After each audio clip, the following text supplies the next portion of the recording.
Hi, Zizaran here with a rare part 2 of Everything Explained. So we're continuing from Act 7, and I'm going to go until maybe like level 80 starter maps.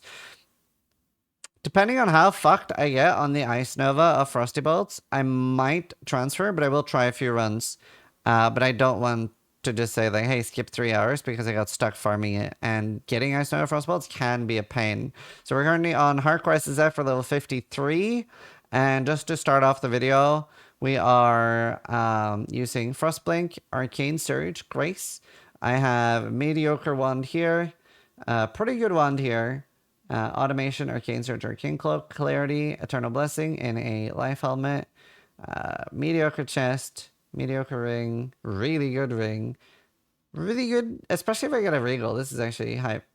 Okay boots, very bad belt, decent gloves, Intensify leveling up, Conductify, Conductivity there, more duration, Archmage, Inspiration, Firestorm, and a Lightning Pen.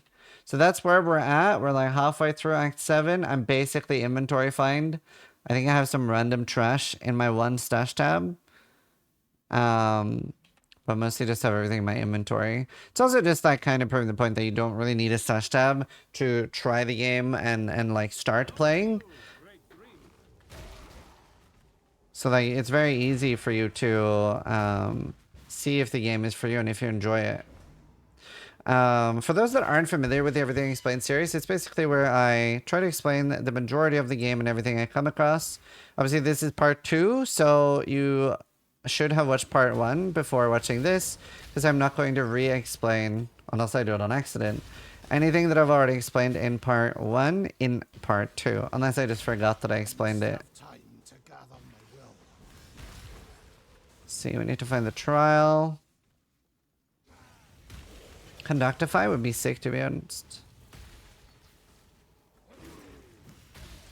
Where is... Can't be there. I'll try to find the trial. How do you get a 1 passive voices from Delirium? You don't. I think it's a 1.8% chance of when you drop a voices.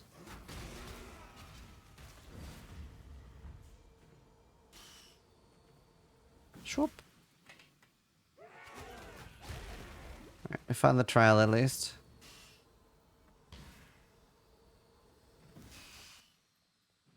Streamer only drop. Well, I've never had one, to be fair. I had 1-3. So we are a little bit over leveled, and again, don't feel bad if you're crazy over leveled. It's very normal. Very normal. I think. Is this a bottom layout? I feel like it might be. Hard to tell. And like on this build, I am started in SSF Hardcore. I usually play Hardcore Trade League, so I will be moving back to Hardcore Trade League if I get really unlucky on my Ice Nova Frostbolts. But hopefully we just get lucky on that, because I wanna get to like early maps.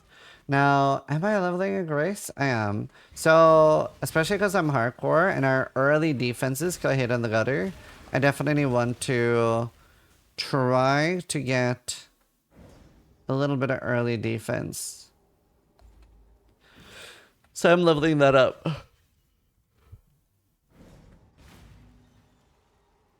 Do basically only pick up bases with good sockets? No, so like on ones, I'll pick up every one. I don't care about sockets there. And especially at this point, a lot of the things, like if they're good, like if the base type is good, so like, yeah, usually like Evasion ES gear. I do need 1 armor ES gear, which I have on my chest. But most like Evasion ES gear, I'll pick up and loot at this point. Early on though, yeah, definitely. And now at this point, our lightning damage is like almost double of our fire. Well, let's have mana though. Yeah, we're pretty decent damage already. Pretty decent.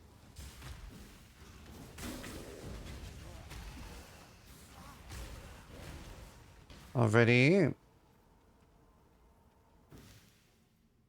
then potion-wise, we have some instant life loss.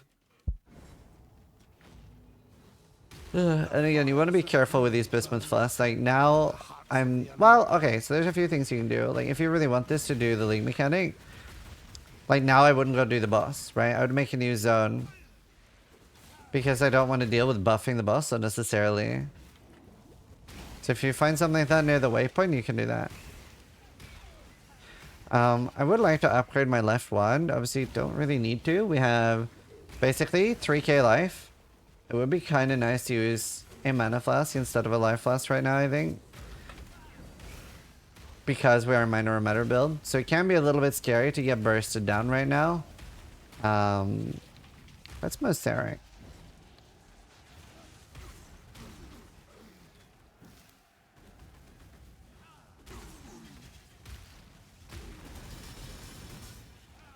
But we are pretty tanky.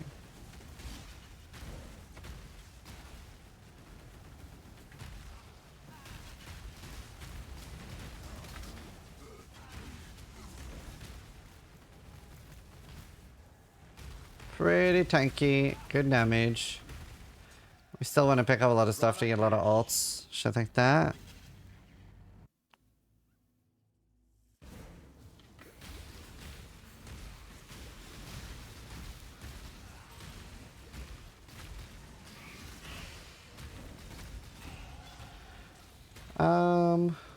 Level 54. Is this video for hardcore? Well, no. I mean, I am playing this as a hardcore, but you can do this on softcore just fine. Satin gloves. I think I will pick those up.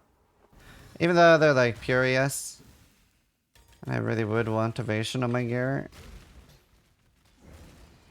Yeah, I find like most softcore players don't enjoy dying. There are some that are like, I paid for 6 portals, I need to die, or I'm unhappy. But most softcore players I know have a better experience when they're not dying a lot. I'll grab that. Now, if I got really good scepters, there's not a huge difference, because I'm pretty sure you can hit mana on scepters too. So the main reason we want ones, especially later, is because we get the profane one, which has cast speed, and cast speed is so important for a build. But early, there's not like a big reason to be one versus scepters. If you do find like cracked scepters, the only annoying thing is like you can't have one wand and one scepter. We go bang.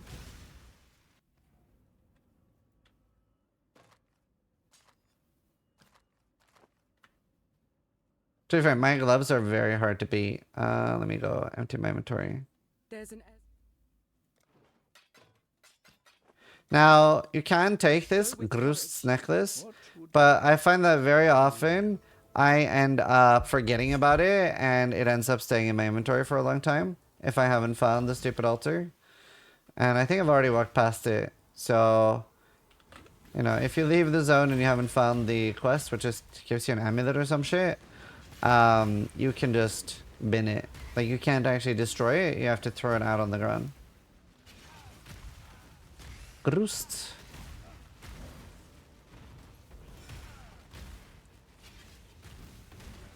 As you can see though, pretty good damage. Can't really complain. We are following the same build guide as before. That's in part 1. Let's see. I don't think we're supposed to take it until later, but I really like this because I'm not using a mana flask yet. So that is nice to take. And we can also take 10% damage taken recouped as mana. I'd rather have that earlier, especially on hardcore.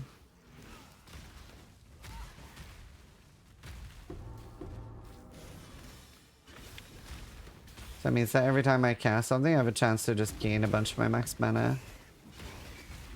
Which is nice. It'll help us keep a little topped up.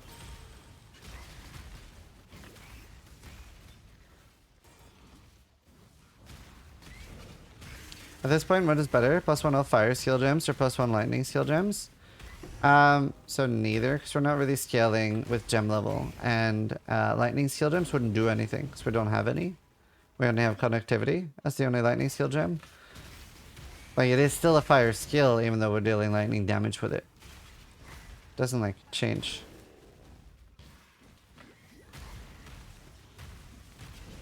But yeah, we don't scale our damage that way that much.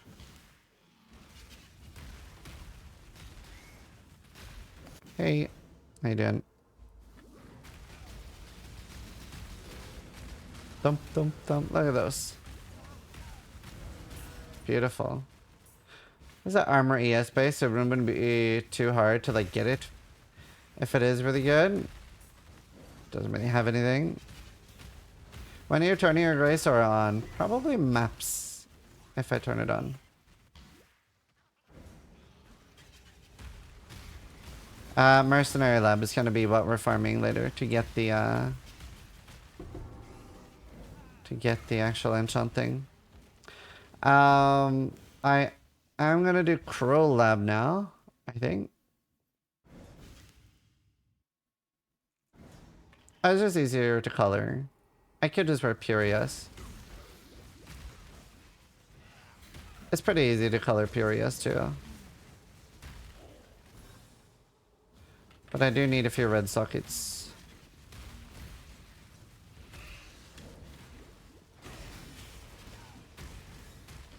Right. We're not gonna find this shrine. So now we're gonna drop the quest item. Goodbye, Groost. Yeah, the date is on Twitter for the gauntlet. I must have time to gather my will. So I'll go get the skill points here, and then we're going to Red Beast. We are going to ascend.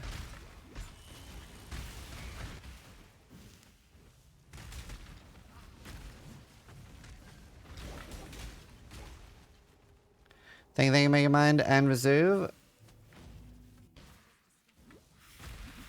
There's another skill point at the end of this zone, so we'll make sure we'll grab that. Ready, exile! It is time to hunt! You have been captured. So that like big bear deer we killed, she had a skill point, and then there's a locket at the end of this zone. That's the skill point. And then we'll pick up this locket, and then we'll grab the next waypoint in the next zone. And then we will get everything we need. Let's see, we're going for some more mana nodes, and that'll give us even more lightning damage. I have seen this place. This is probably, it's between this and Val Ruins that are the two worst zones. I guess the Val just like really bad at optimizing layouts. Or maybe it is optimized, but for who?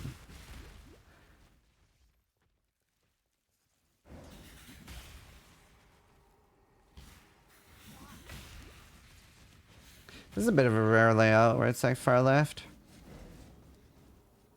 This one confuses a lot of people. This one actually only has 4 layouts.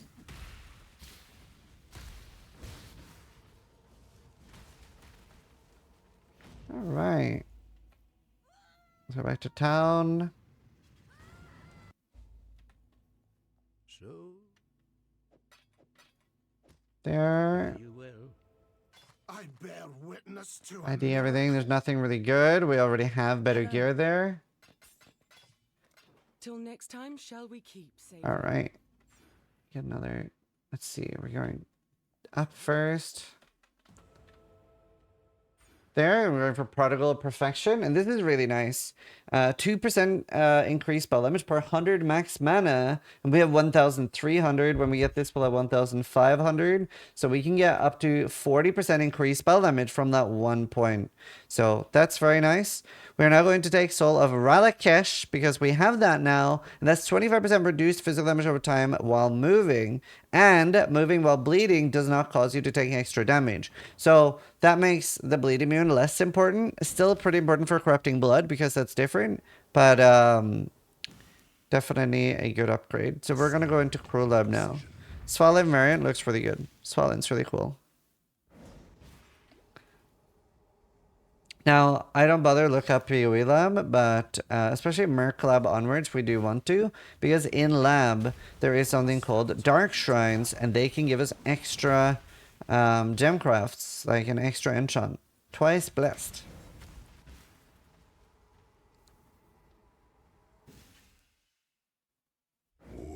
And always remember there's an enchant before the labs. Draws close to the end of the path. Slowness lends strength to one's enemy. I was able to do Cruel and Merc Lab way under leveled on this build. It was very refreshing to feel so tanky after the first lab. Yeah, the endurance charges are huge, especially now that they're also elemental damage. And we do so much damage, so like, yeah, I'm feeling incredibly strong by being the same level. Is the offspring of suffering and time. That's the first time somebody's ever explained what the altars do 4,000 hours into the game. The Dark Shrines? Yeah, so they have like different things than the extra enchant too. One of the things they can do is they can give you a shrine for the rest of the lab. They can give you, like I said, twice enchanted, which is what we want. That's the one we care about. It can give you an extra golden key, and it can turn off traps. It can make you take less damage from traps. So it does have a few other things it can do too. And they're in like hidden areas. Didn't they used to have downsides? Not since they've been in lab, no. But they were a different league mechanic before that. And then they would work differently. With, yeah, sort of downsides. When Dark Shrine was a league, they could do trippier things. Like, there's... I think there's a Dark Shrine here? Yeah, there is. But if you look it up on PoE Lab, it'll tell you. It'll be easier to find. So now I got a massive shrine. So now I have 2.7k life, 1.3k mana. So it would be very difficult for me to die. Not to traps because they're percentage based, but to Izaro now. Like doing Cruel Lab with basically 4k life, it would be impressive to die.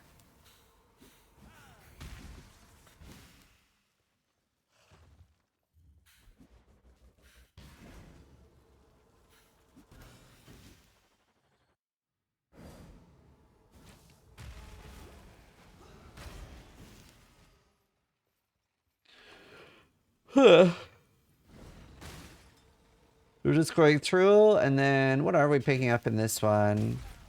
It's Divine Guidance, which is going to be huge for our build. Like, you really will notice each of the labs in this build. It's very nice.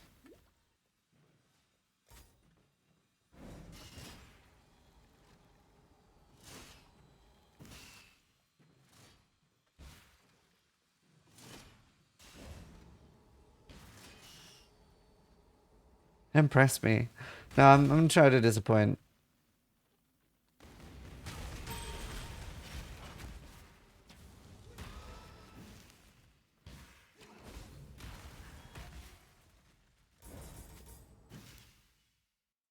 When the time comes to Clarity and Arrogance and Grace and Blessing would be too greedy.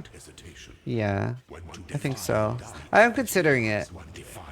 I'm considering it, but we actually won like such a high level clarity. That's the problem. Good damage. Give no quarter. We're buffing him quite a lot, which makes him more dangerous. So now he's gonna have that one and that one. But that's fine. We're very strong. We're not worried about buffing him.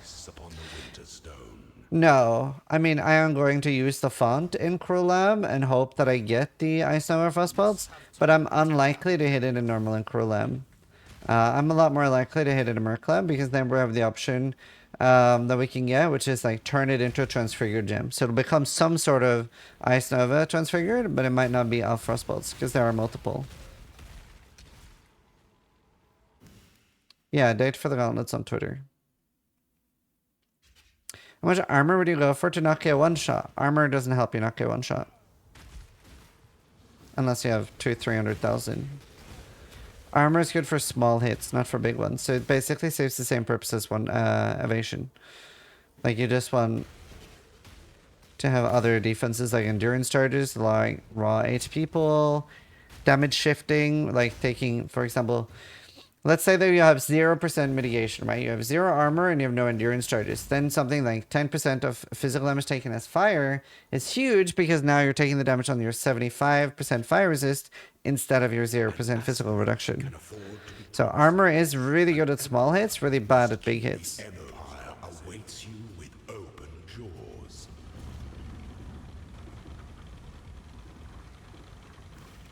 Yeah, evasion works on bosses. I play evasion characters very often. The trap of tyranny Got is a wand, nothing else we care about. 20k is pretty low as a max hit. Fizz you want over 30k and the Ellie you want over 60, 70. Right, so now we're taking Divine Guidance. Boom, 1.6k mana. We now have 1400 lightning damage. Obviously a lot more with the Arcane Cloak up. You can either... We can use one of our Ice Novas here and hope. Frostbolt of Winter Blast.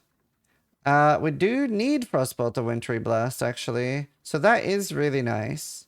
I hadn't planned on... I was just going to click X because I was hoping to just hit bad stuff. But that is nice. That is one of the ones we want. So that is a very good hit.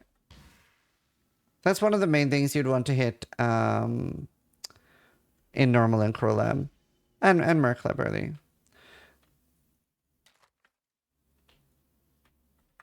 Greetings. And we can set that up then to show. Your own. We can level up Intensify in the offhand here. Hello. And we can, just so we're leveling a bit more. I have a lot of alterations, so I'm going to get a little bit greedy and buy that. I'm also going to see if there's any good white base types. Alright, this one's got 29 damage and we have some alchemy, so I'm going to throw an alchemy on it and hope for a good upgrade. It's a good weapon if it was Chaos dot, but not good for us. But I'm now going to go buy some more leveled Ice Novas. Yeah, Robert. Now, we might not have enough cast speed for this to feel good, but we're going to try it anyway. There, we're using some more transmutes. You might notice I'm starting to get a little bit low on transmutes.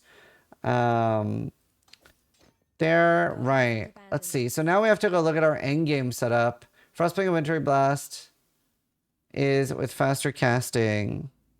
I might put a decent Arcane Surge in there too, because we have open slots. And we can put Inspiration in there too. Inspiration's just a good thing to be aware of for lower mana cost. So I'm going to 4-link that early.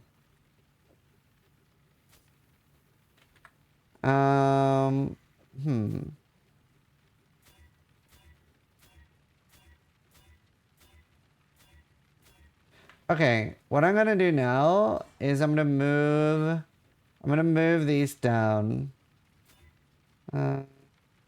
There. Perfect. Eternal Blessing with Clarity. I'm moving that down there. And then I have this for later. Eternal Blessing Grace, if I want to switch to that. So this is nice to have. But it'll be easier for me since I have a bunch of jewelers to 4-link this, and it's easier for me to get the colors, right? Because this is armor evasion. Armor energy shields, so very easy to get the 3 blue, 1 red that I want. Whereas on these, it was a bit of a pain. So that's a good mindset to keep in mind. Like, all I was looking for then was either the perfect colors I needed, or to move my helmet over. And yeah, this is the POB from the guide that I showed in part 1. I'll link it again in chat. But yeah, it's in part 1. So it's just my own YouTube video guide. Right. Okay, let's continue. Now, what I usually like to do, I'm going to have Frostbank, the normal one, on mouse button 5. That's my normal like escape movement ability. That's always instant. Because if we have them next to each other here, you'll notice that this never puts Frostbank on cooldown. And the way Frostbank of Wintry Blast works is that it is all based on your cast speed, whereas Frostbank is instant. And you can actually use them in tandem. So I can use What I'm doing there is I'm first using Frostbling and then following that up with Wintry Blast after. And the way movement abilities work is that Flame Dash and stuff like that, like if you haven't cast a movement spell, they are instant. So that's really cool. And this doesn't, well, it doesn't count. It's like sort of like if you haven't used an instant movement spell, then it's instant. That's why you'll notice like if you're casting multiple Flame Dashes, the second and third will be non-instant, whereas this like is. But honestly, even though we don't have a leveled up faster casting or anything, it still feels pretty good as a movement ability early on. It will feel a lot better later on. And I'm still using the other one, you can see. Now, I'm not actually using W. I am pressing mouse button 5. But I just want to do hotkey it there as a visual representation of what I'm doing for when I'm pressing it.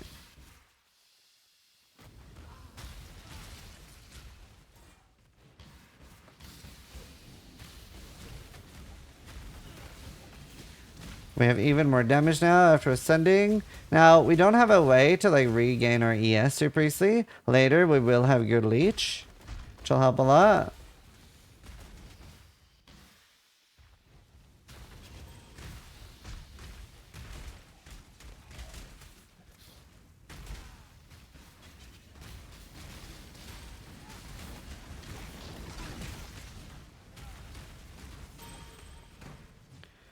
Actually, that one does have the colors. We should pick that up for sure.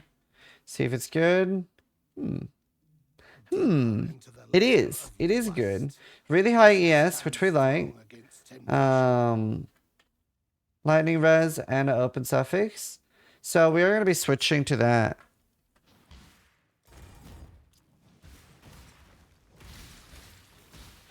You know, as I noticed, like our Frostbling and Wintry Blast, especially with inspiration on it, is actually killing a lot of the monsters. It's kind of cool.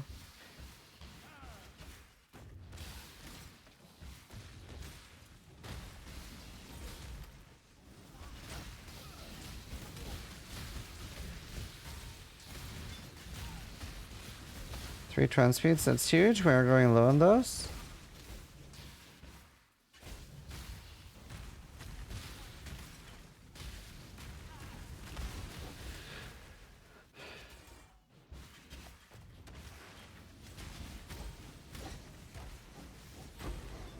Karui Axe.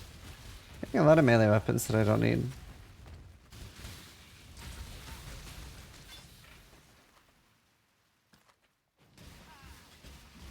Nah. To be fair, we're not super keen on like non-ones anyway, because it's a pain to switch both. Just gonna keep leveling up my gems. Now, honestly, I might look into Arrogance Clarity. Because at the moment, getting some evasion would be really nice. We have 2,000 right now, which is not that much.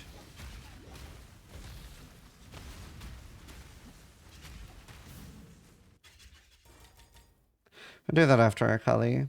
Right, now, let's see. Oh, automation turned off, but that's fine because I want to check my damage anyway. So that gave me that roughly 300 damage, which is really nice. And that was just because now our mana is even more feeding into our spell damage. And then here we have something called Transfiguration of Mind, which is increases and reduction to maximum mana, also apply to damage. So 100% increased mana is the same as 30% increased damage, and that's really going to add up when it's already giving us damage, right? So it's really, really nice. And you can see now, like, we have crazy damage. Crazy damage on our Kali.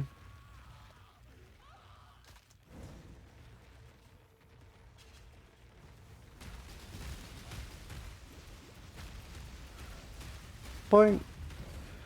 Like for a League Start character, very strong. Very, very strong.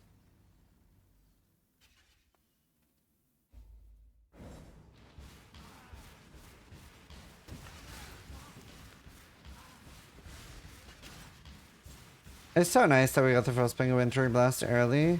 That's definitely something you want to farm for later. That's one of the core things of the build.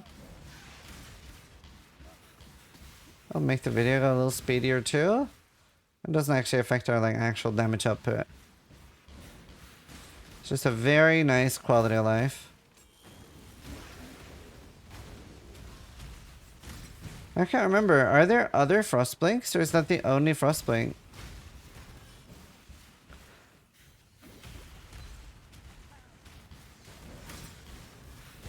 I really don't understand how you can make Frostblink cast without cooldown. So that's the special transfigured gem that we got. It's only that at normal. Yeah, and it's actually like pretty easy to get because later, once we're actually farming Merclab, one of the options is turn a targeted gem into a transfigured gem. So when you use that on Frostblink, you then get Frostblink Inventory Blast, which doesn't have a cooldown. What foul new corruption is this? Maybe we want to use that chest. Get a 4-link real quick. You could, if you have a bunch of armor scraps, also think about quality, but like, it's only 5% per, so it's a bit rough.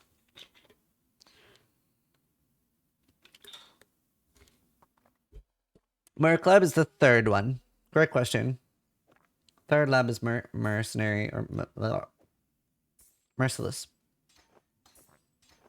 You have normal, cruel, merciless, and uber. Right, we're gonna go craft cold res on this.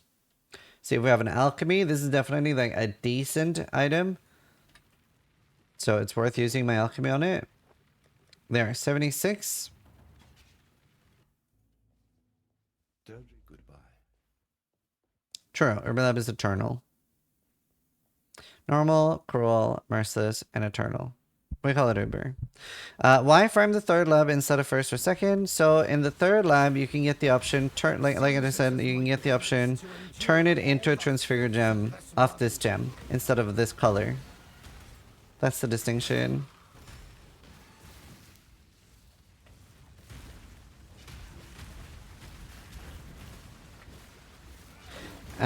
And especially if you're playing this in Settlers, or if the next league has gambling and you don't want to interact with the league mechanic other than grabbing the gold, then I would recommend gambling. I'm not going to gamble more at this point, because like, for the future we aren't sure if it's going core or not, right? Even though this is for 325, not 326, whatever that ends up being. Hey, people could be watching this in the future after PoE2 or the Access is started.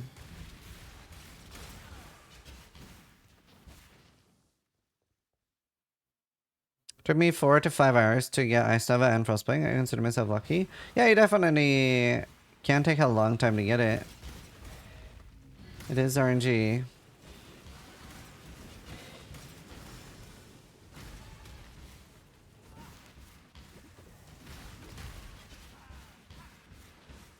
That's why, like, if we get too unlucky, I will move to Trade League.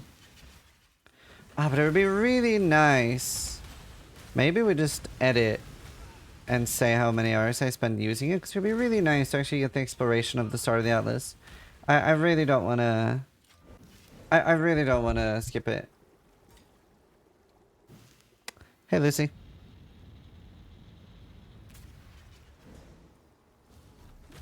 Can you sell boots on Hardcore Trade for 20D? Yes. That is a big enough trade that I'll log back over. Now, this fight is normally not that easy, so I do want to talk a little bit about this fight. This thing in the middle, when the fight is there, you can click it and it'll uncurse your character. It'll uncurse your character.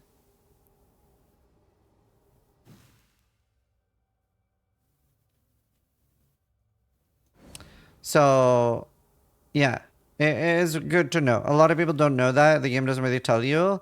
And it'll make her like go up, but the valve is actually pretty important. Can you move SSF to Trade League? Yeah, you could just migrate.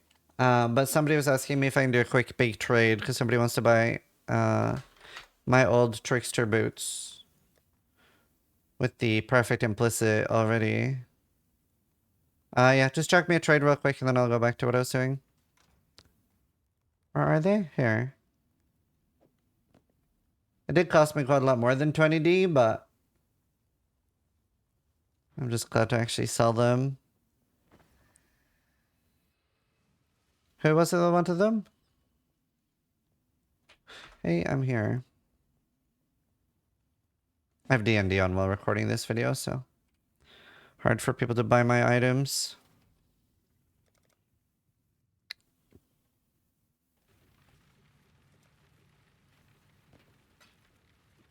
All right, enjoy. TY.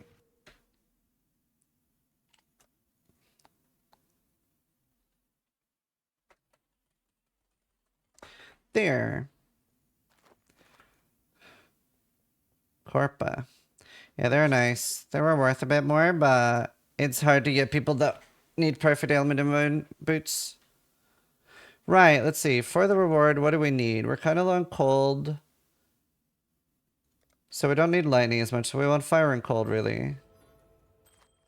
Garbage.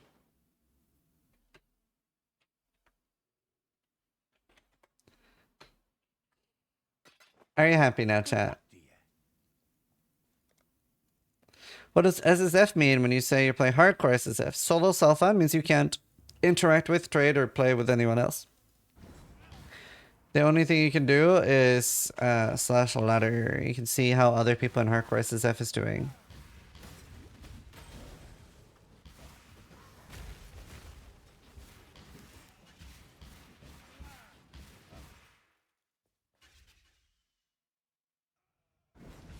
And there are no benefits to playing SSF other than sense of achievement. So I play SSF a lot more than I play Trade Link because it's very fun, but you don't get like any actual intrinsic benefit.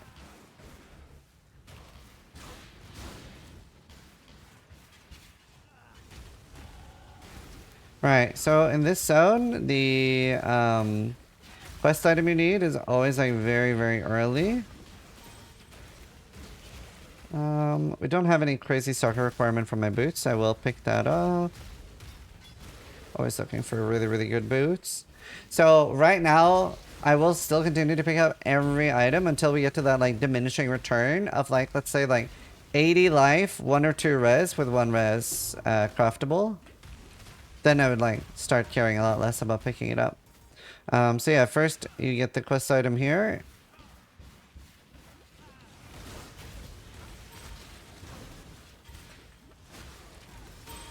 No boss in this zone, so now I could like click things like that.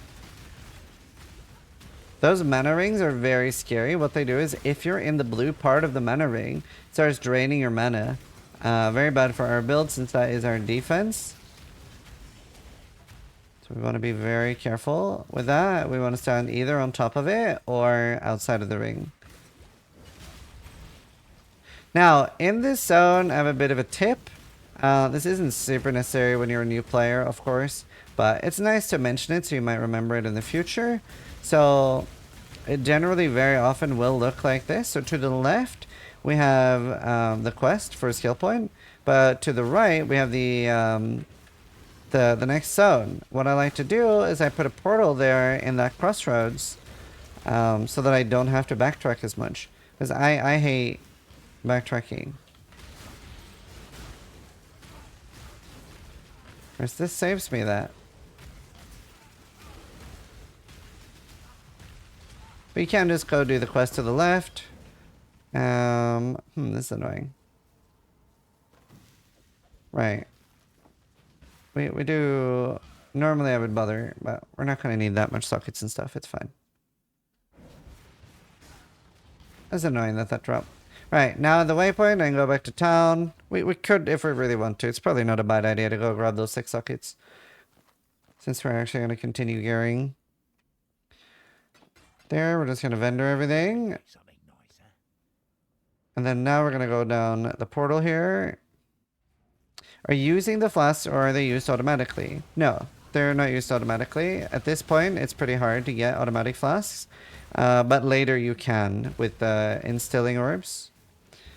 You can get a automatic flask. So no, at the moment we're using them manually. I usually never have automatic flasks because I don't like it. I'm gonna grab Arcane Will next. We will go back and pick them up. I was trying to avoid backtracking, but 14 jewelers is worth it. Is the reason he has his inventory full of currency? Just to like give an idea that you don't need to buy stash tabs early on in Path of Exile. Like you can see if you like the game first before you buy it. Because spending like $30 on a game isn't always viable for everybody depending on what their living situation is. So it's better for people to figure out if they like the game or not. Very easy skill point quest there. Portal. Bye.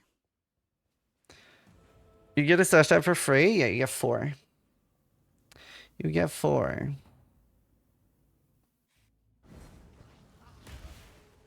I'm indicating how little they are needed until later. Alright, there. Boom.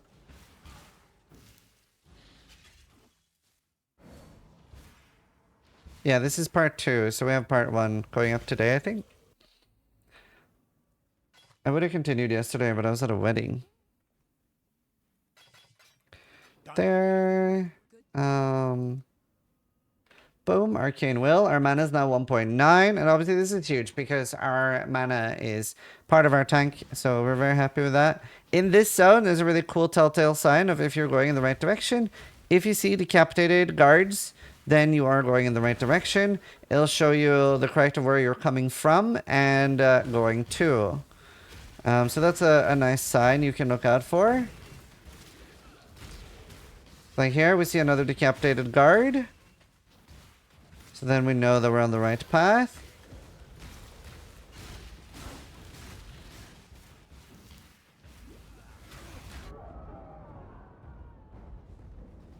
Your loyalty has gone unrewarded. What? Yeah. To God. Decapitated guard.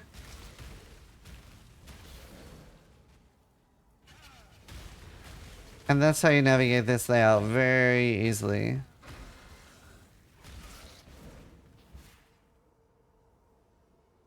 This used to be my #1 hated zone. Yeah, I mean, it's not like the game itself indicates that.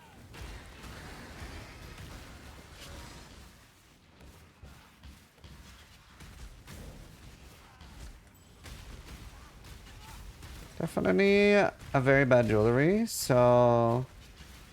It's not a good base type. It's cold and lightning.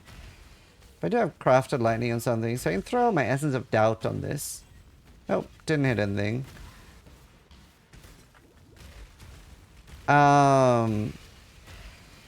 Another cool, like, quick tip, because we don't have that much to explain right now, so I can explain a cool thing with the amulet.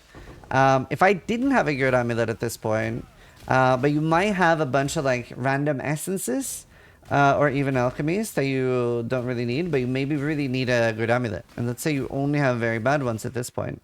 Then what you can do, since crafting is pretty hard in the campaign, because you have to find a new base type, like let's say we would have to find a Jade amulet or something like that.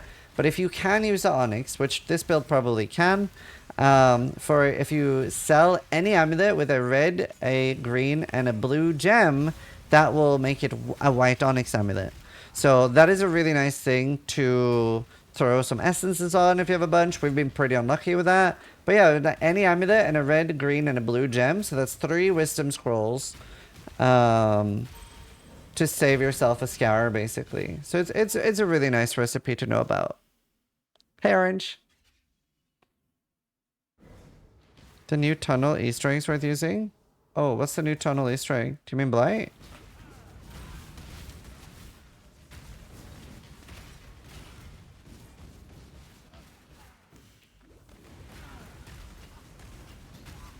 More transmutes, it's good.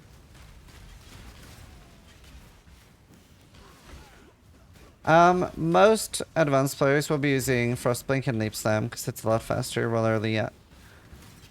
But I don't recommend that for new players because new players are already too busy learning the game to care about min-maxing things.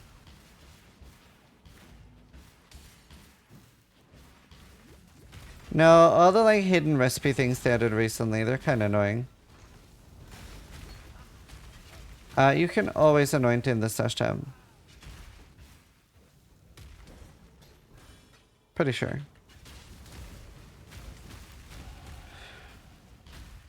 Sippity sappity, bippity boppity. There's a new shortcut from grain to bathhouse. Oh, yeah, actually I haven't found that. I actually don't know about that myself. That's funny.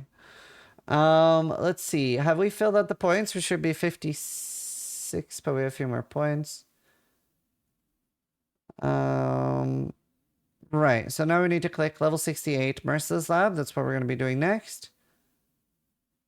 And then we're going to see what we're filling out. So now we're going to be going for Battle Rouse, and we're also going to be taking more travel things, like smaller nodes. We're also going to be going for Deep Wisdom. Mana and Life here is so good, so I think we'll go for that next. And then maybe Deep Wisdom. We also want to go for the Energy Shield Leech, which is up here. That would be really nice to get because we do have Energy Shield right now, but not any way to recover it. So I'm kind of tempted to get that because we're just leaving nearly 400 raw life on the table. So I kind of want to go for that next. I thought you needed to do one blight. Yeah, you might need to.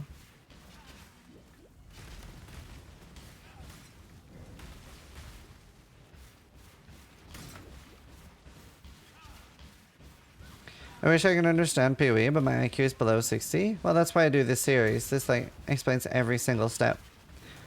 That's why it's so long.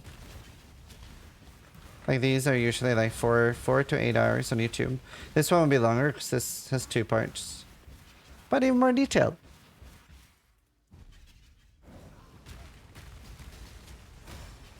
Okay. I see the bosses are like buttery smooth. I don't have a mana flask. It's nice to not need one. Wouldn't be bad to have one instead of the second life flask, but I do value getting the bleed and freeze immunity. That is quite nice. There, just vendoring everything. Talk to Marmo for the skill point. Right, we are gonna go for that leech. I do want that next. It is very nice. I'm gonna go back to the Solaris Temple waypoint.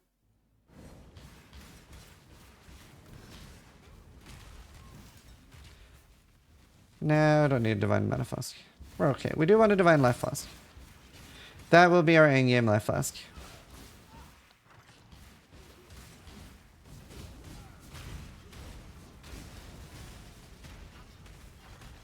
I don't really have any tips for navigating this zone.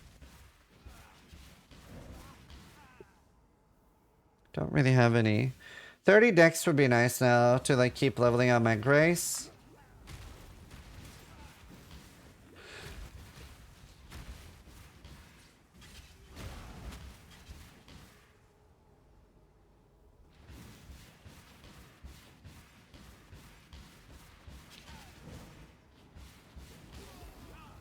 Alright. Lots of gold, so we could gamble if we really want to, but meh. I'd rather do it without. I don't know if that is staying in the game. I would say it would, but it's I think 50-50. Yep, this will be going to maps. That's why I'm playing it again, to do a part 2.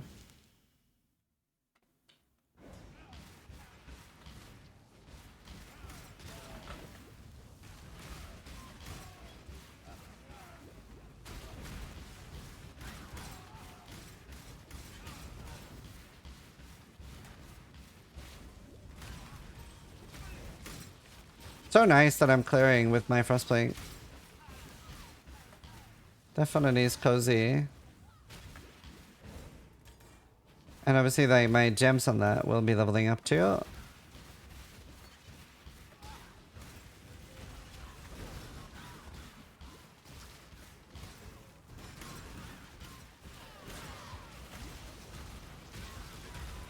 Transmutes. Yeah, that's Nightfish. No, you don't. Well, so the question was, if I resist cannot be lowered by curses, do I need more than Mezcap? You can still get exposure, which I think exposure is a flat amount. I can't remember how much it is exactly right now. Is it 20 or 30? 35? I actually can't remember. But you do need it. On hardcore at least. And you can get exposed and lower in res by curse at the same time. If you don't have that node. It's very scary.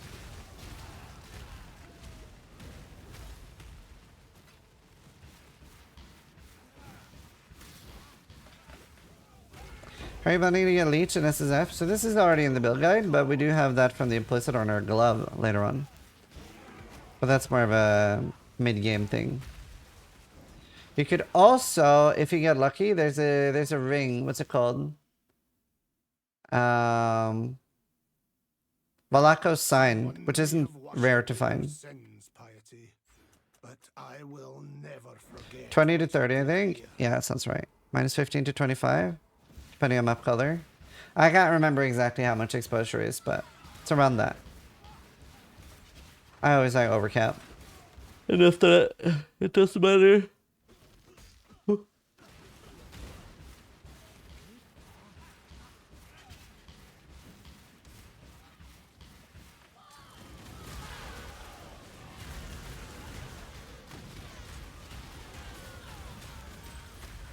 I am no beast of burden.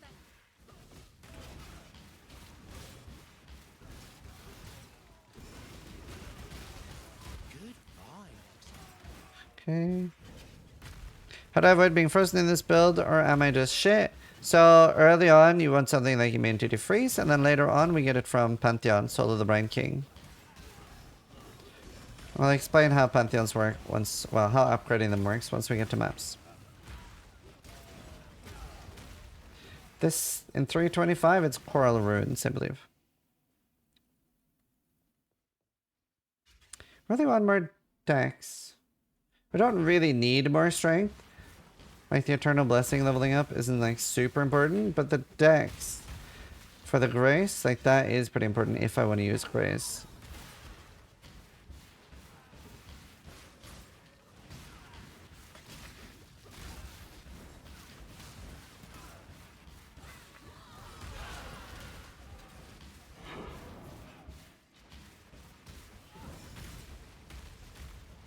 Very blasty damage. So at the moment I feel very tanky, very high damage. Pretty much everything you want in a build. Some more damage there. Other gems leveling up.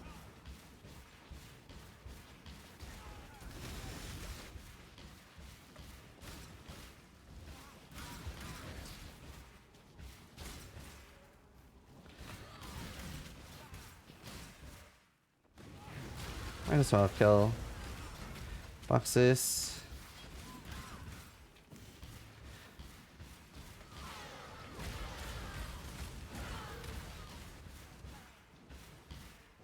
We're trying to go a little bit faster now too, so that we can actually explain the transition. Beast of burden. I might actually like bank things soon. Does have mana, but no damage. Now, one thing that isn't super obvious, where it's a 17 to 29 physical damage and the 33 to 68 cold damage, that's local to that weapon. So it's only if you're doing, like, let's say double strike, thunder, etc. Like if you're hitting with that weapon, it's not if you're casting a spell. It has to specifically say 2 spells.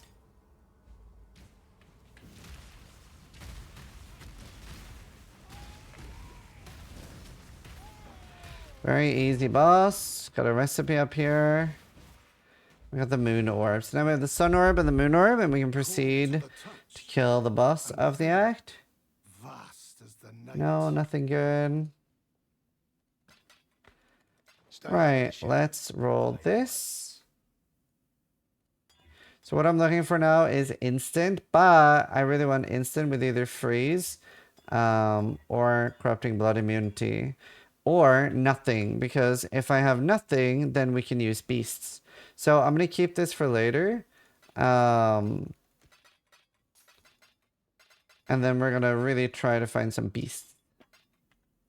There, now my inventory is pretty clean.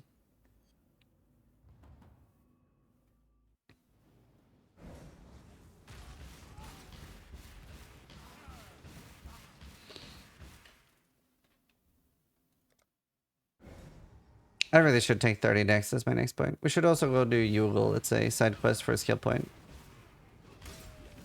Actually can be kind of scary, so people like sometimes delay it on hardcore, but we are so incredibly strong, so it won't be an issue.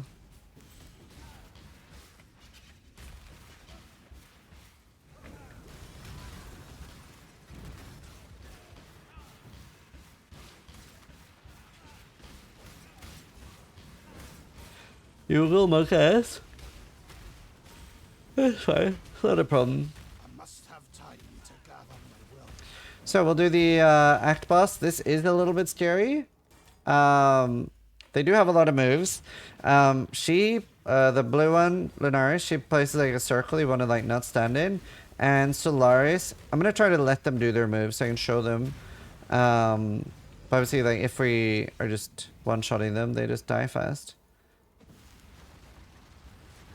So that's like the circle move you don't want to stand in the middle of. And there. Now you want to stand behind her. That's very scary. That's the only two moves they have that are dangerous, really. And obviously on this build, you don't have much of an issue with them because you basically insta-face them. So, not a very hard boss fight on this, but most builds aren't this strong. Solaris, Lunaris.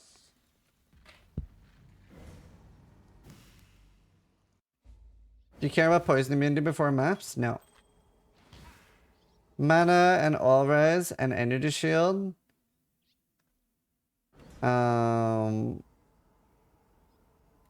Honestly, kind of decent. I would lose dex though on both my rings. That is a bit of an issue. We're a little bit stuck behind that now. We're gonna go back to Lunaris Concourse and we're gonna go to Yugol for the skill point. Yeah, so we were using Frostbang of Wintry Blast. That's why there's no cooldown on it.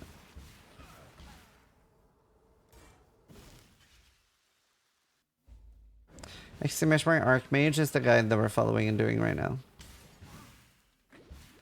Alright, in this area, there's two things we need. Oh, Arcanist Shrine. These are kind of worth rolling. Strongboxes are rollable.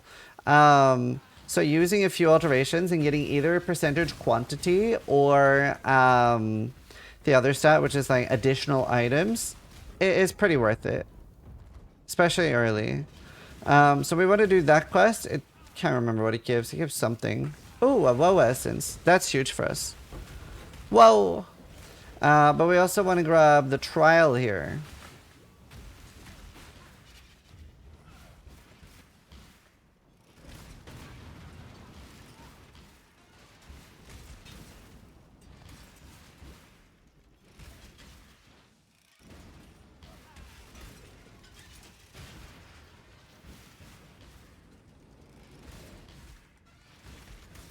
There. Then we just run to the end.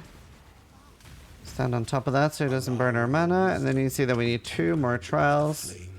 We now want to find like a decent base type wand. Now ideally we do want to look out for the cast speed ones. They would feel incredibly good, especially because we have the wand. Sorry, the Frostbang.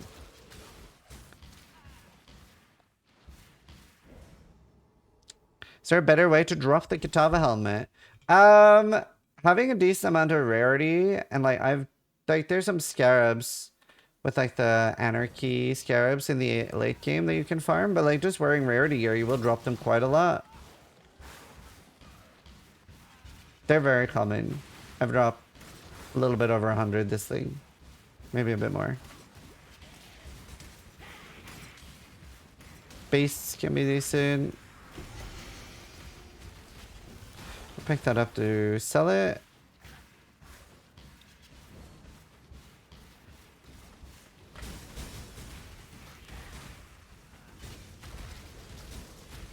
But thankfully the helmet is very common, at least in the late game. You don't want to switch to that early though.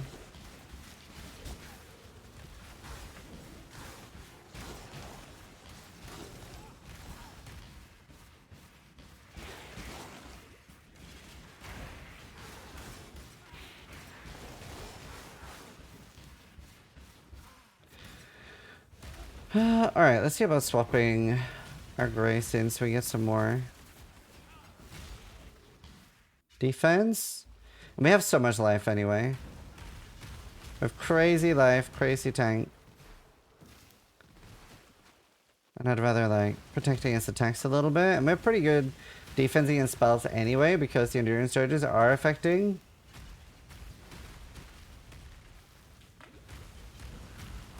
Because it didn't used to. Endurance charges only used to be physical damage reduction. Now it's elemental too. And obviously most spells are elemental.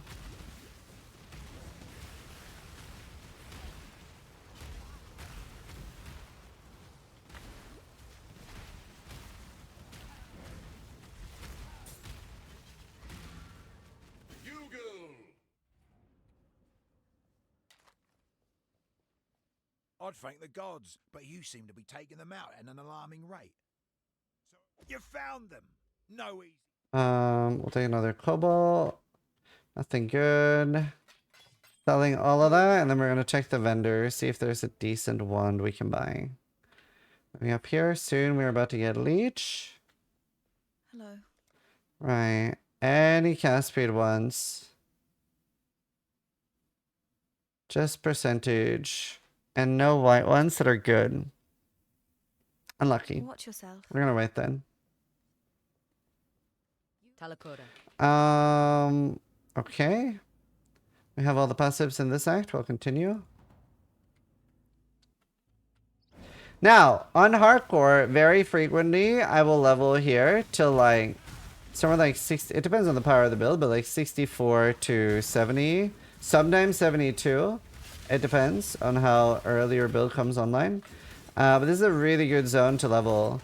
Especially now for us that we have the Frostbling of Wintry Blast. So if I reset my XP, which is just slash reset XP, what that does, and it's slash reset underscore XP, what it does is that it will start counting your experience gained per hour from when you reset it, right? So if you've like done a new character and you've had like not reset since level 1, it'll say a very low amount because you've been playing for like 10 hours or whatever and stuff like that. But obviously you're getting more experience later in the game than you are early. So now we're gaining quite a large amount of experience gained, and now it's like tracking that, so you can give you a good idea on how much are you getting in Blood Aqueduct. And Blood Aqueduct's a very linear zone. It's very easy to level up in. Oh my god, that's lucky.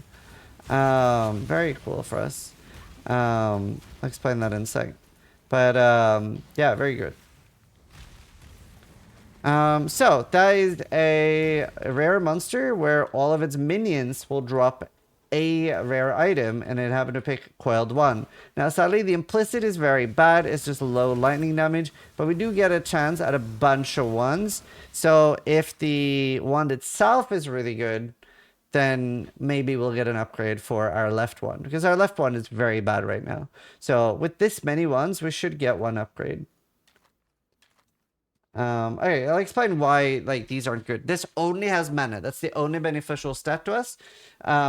Some might be thinking, what about the crit? Is that good? Well, that's also a local crit. It would say critical strike chance with spells. So you can see that the blue is highlighted, and with something being highlighted on an item, that means it's being changed. So we can see this being blue means that it's being changed. Pretty good helmet. Triple res, life and mana. Don't know if we'll replace it. We'll think about it. This is... Oh, wait. I skipped one, right? This is fire damage to spells and spell crit. We aren't crit, and we don't care about fire damage to spells. This has just mana regeneration, which we don't care about. This has pretty high lightning damage to spells, and it has percentage spell damage, and has an open prefix. I'll explain this a little bit more in a second when we finish looking. Like all of these are pretty, like even to a new player, like they don't have any stats that we're scaling on the other ones. So we're gonna focus on the one that we got that is, which is that one. Now also, if you sell 5 of an item like this, you will get a new one. We're not going to do that because we just want more alterations. Right, let's see. And then we'll sell that. Take care. Right, we really need yellow beasts so we can get freeze and bleed immunity. Now, let's go to the hideout and show. No, left click skill does not work. So, What is hybrid and how does it work? Also, I think we can get a better hybrid somewhere. Or spell damage. Well, not better hybrid. I mean better. Chevron's Tower. So we've already been there. Oh. I actually need to go do that. Because we forgot. I forgot to get that recipe. I forgot that I could actually need it. So, when I hold Alt on this, it might look like it has 6 stats on it, which is the max for an item, but this actually only has 5 because the spell damage is with mana, which is a hybrid stat. So this is spell damage and mana, which means that I can actually craft a pure roll of just spell damage or just lightning damage. Since we do still deal some fire damage, I actually really want to get that. So that is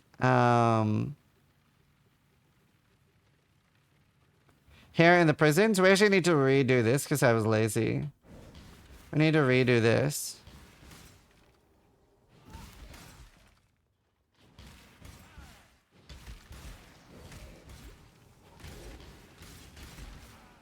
Also, I don't really want random questions about other builds in Twitch chat while I'm doing this. Maybe like other people can help answer that, but I really want things like pertaining to this build. Yeah, we need to do this now. Can't you go back from Prisoner's Gate? I don't know. I've never tried, but now I'm going to try. Yeah, it's because we logged out after the boss.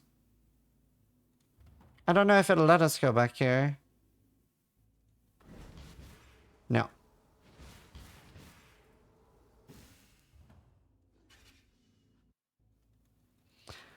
No, the first part is not out on YouTube yet. I don't think it's been uploaded. It's fine. We'll just go through this real quick.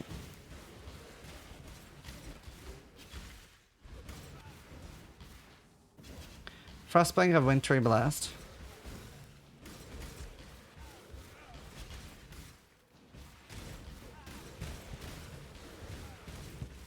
That's how we're doing that. How do you mitigate stuns? That's the neat part. You don't. That's why the Brine King Pantheon is really good, because it helps us not get stun locked.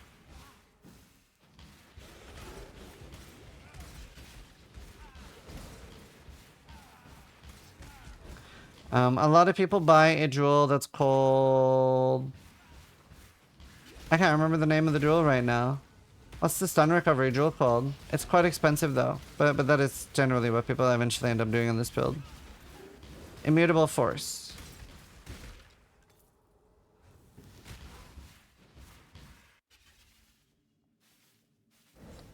Not you! For my life and my work, I shall not suffer this humiliation again!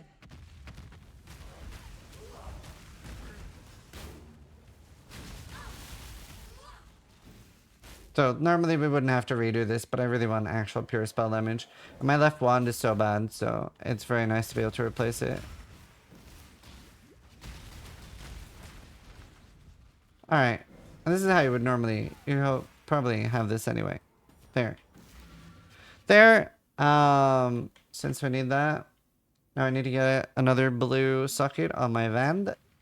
And now we can see that we can craft for 8 alterations up to 44 spell damage. We hit 40, which is great. Do I need them to be linked? I do. It's not super important.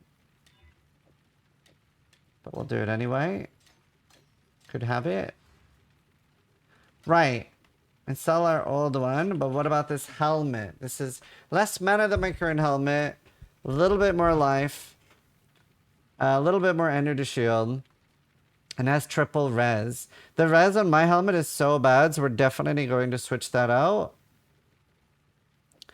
And if I can, I would have liked to do the alchemy one. We don't have that at the moment. But let's 4-link it. Oh. Boom. And then we get 1 red. Please. Was that all my crumbs? No, I have a few more. Okay, that was expensive for something that should be cheap. We need to be a little bit better with picking up crumbs now. And keep our old helmet. There. I do still have this Essence of Woe that I wouldn't mind throwing on something.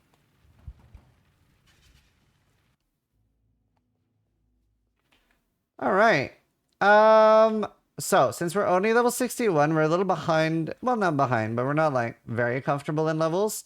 I'm probably going to get like 63 here, something like that. Oh yeah, we can see we're getting over 100 million XP per hour, although that is... let's see, we can reset again. So reset underscore XP, and we can give a rough idea on like, by staying here, how much per XP per hour are we getting. And especially the fact that we're killing the whites just by like blinking through them makes it like really nice. And obviously we're gaining power, right? There's no scaling in Path of Exile. The monsters are not getting stronger when you are getting stronger.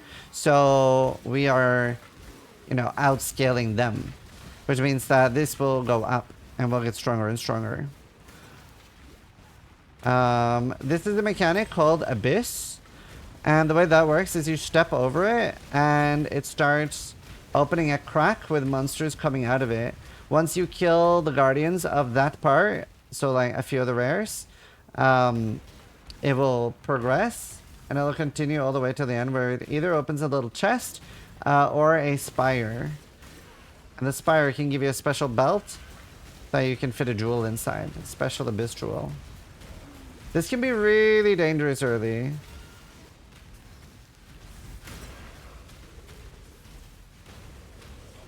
And if you don't kill them fast enough, it'll like expire.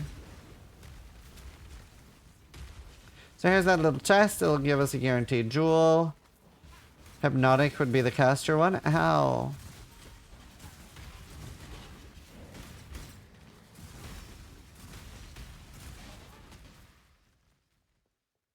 I saw one that opens a pit, so that only happens later in the game in tier 11 maps.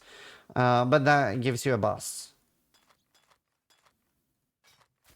Okay, none of this was useful. Bye. Now, I could, since I don't have beasts right now, try some alterations and try to get freeze immunity or bleed immunity with instant. It's not bad to have one overtime flask. So that is okay. But you definitely want at least one instant.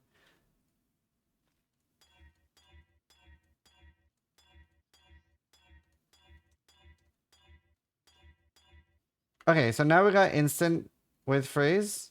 That's what we want. So now I care a lot less about rolling a second one. We obviously have these as well, that once we get some yellow beasts, we can sort that out and get the crafting blood immunity on it. But we want to level up a little bit more here. Oh yeah, XP per hour. We're at 500 million XP per hour. So if we were staying here for a bit, it would not take us long to level up to like level 70 or 72. Which if you're on hardcore, I would absolutely recommend. You would be focusing on just getting decent amounts of gear and levels. And on this build, you'll notice like such a power spike by being over leveled. However, we are also going to be doing Merc Club quite a while, so we will actually be getting a decent amount of overleveling there anyway. So we will be farming Merc Club before we go to the map area of the game, which is the end game. So because of that, I'm going to get level 64, and then we're going to continue. Which means that Act 9, which is quite scary, will be a little bit scarier. And here's our first map. That, you might have heard the term mapping before, but you might not know what it is. That is the endgame of Path of Exile. And it basically is... it'll pick zones similar to what you've been going through in the campaign, but with like just like a little boss at the end, and there will be loads of different league mechanics from past leagues. Like the way we're now in Settlers, there will be like past like things like essences, Abyss like we just saw, and some of the masters can be there. So yeah, it can be lots of stuff like that, and that is one of the end games of Path of Exile.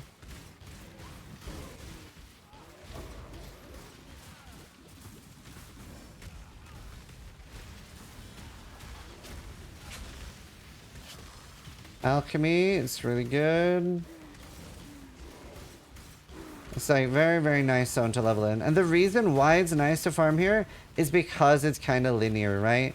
Like, it's not too dangerous monsters anymore since the spider things got nerfed. The Revenants, which we talked about last time I saw them.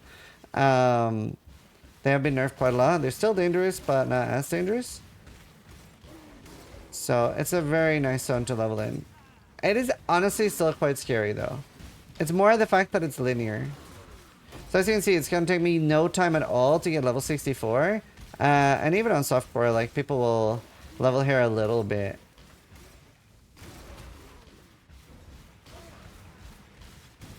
So that they can just, like, speed through later acts.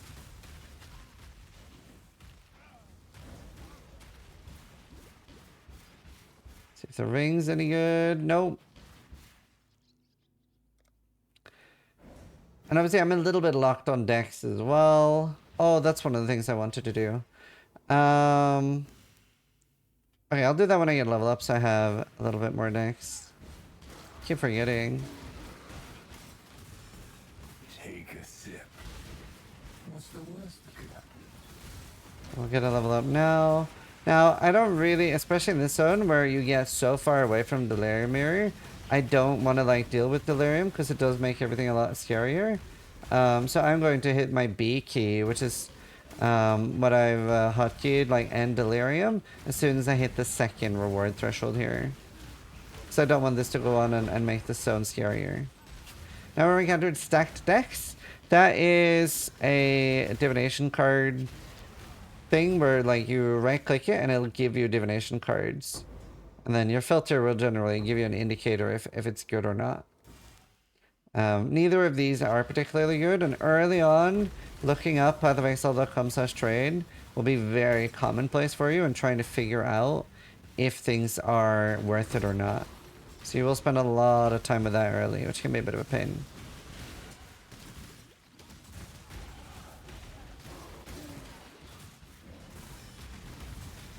So we level up. I'm going to take the 30 dex node now, and then we're going to start having a little bit more evasion, because I'm noticing that I'm getting hit quite a lot now. Also, that was a Y2 Sun Ring. I might as well... Fire and Lightning. I really do want Fire and Cold, but I'm too lazy to really, like, look for that.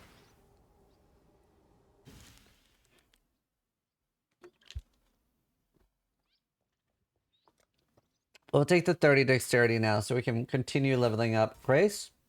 Now I'm going to have Grace with Eternal Blessing. We're going to go by Arrogance and see how bad that is.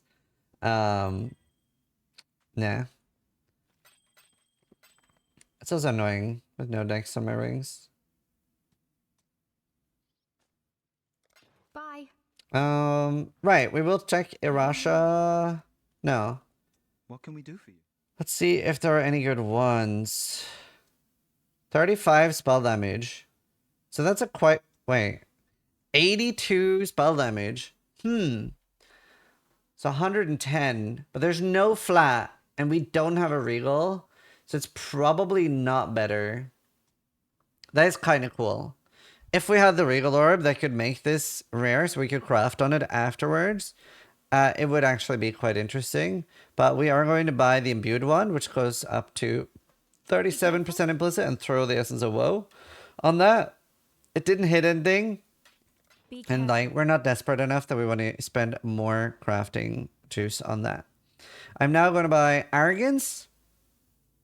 Nah, it's not worth buying just in case. It's not that special. We already have pretty okay ones. Pretty okay ones. We're going to buy Arrogance. We're going to see... Whoops. We have a chance for a right over there. Arrogance. Right, let's see how this is. So, now we're running into the problem. Like, that's very large amount. I don't really want to do that. So then I'm like, okay, so maybe I just don't run Clarity. What if I run Grace? How does our mana regen feel? We do have quite a lot. It's a little rough still. We are about to get more mana regen.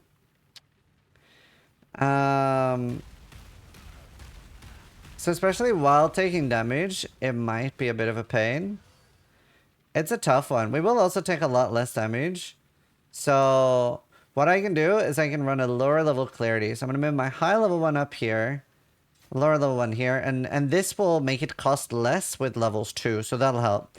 So let's say that we are going to level up the Clarity to maybe like level 8 or 10. And then once the Arrogance level comes up a little bit, then that'll feel pretty good, I think. It'll help. So let's try that now.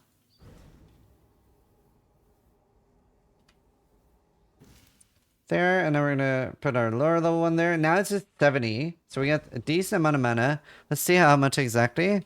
It gives us 12 already at level 1. So that's decent, and then we'll level it up a little bit. Like, I may be okay with taking like 200-300 life off, but not like nearly 600. So maybe I'll keep it at like level 5 for now. And like, my mana feels pretty okay. I definitely would consider a mana flask at this point though. So maybe I'll pick up a Divine Life Flask or something. There's a rare Jade Amulet. Obviously we're just using a blue one right now, so we don't have a particularly special one. It's also without a mana flask right now. It could be a little bit scary that when my mana goes out, that I get overwhelmed and killed. Which is starting to happen now. So we're really missing that clarity. We are getting hit a lot less, but we are still getting hit, especially by spells.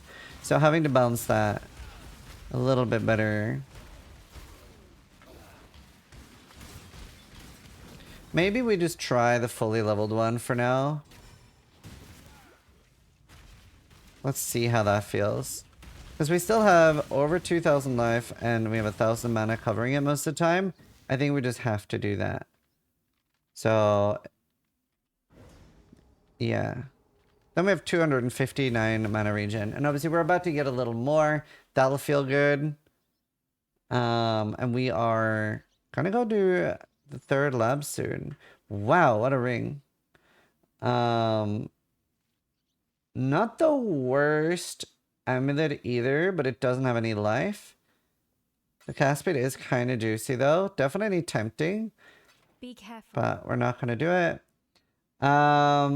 Right, let's see if we can replace this. We lose cast speed, which is sad, but we have a open prefix. So, open suffix. Well, and prefix. So we can actually choose to craft mana on this and then later craft fire resist on it. But either way, we'll just keep it open for now. Bank the old one. We'll bank all the stuff we don't need. And we're going to continue. Oh, nice Kiki. Good job.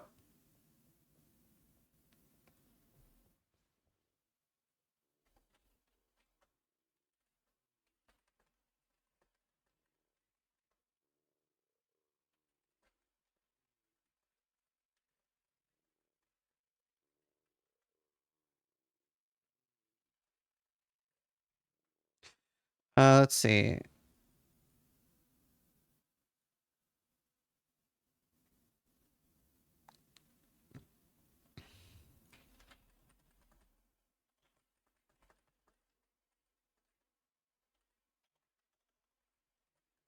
There. How does that armor extension work? You just hover over it on the left side on Twitch. Nothing like that exists for YouTube yet, though. Right. Okay. Definitely sacrificing 500 life. A little scary, but we do have a lot of life at the moment. And that grace does help us a lot.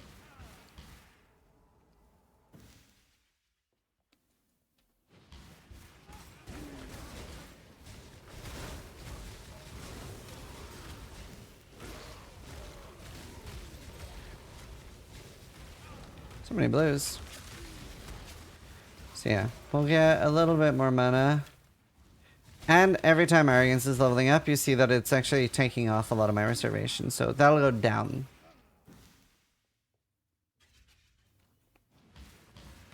Which is nice.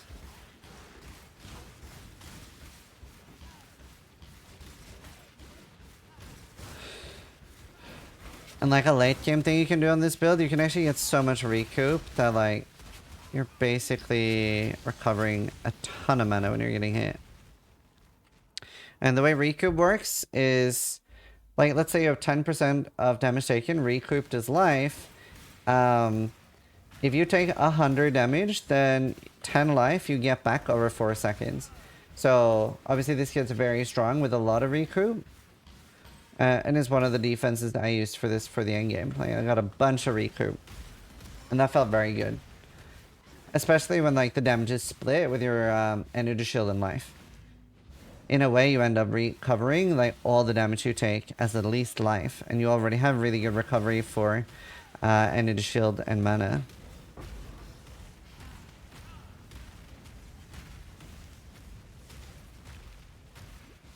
Especially later.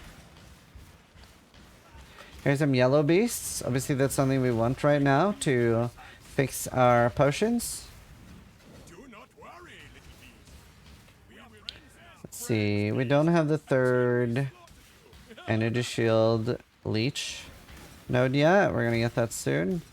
Yeah, let's grab a divine mana flask. Mana flask, sorry.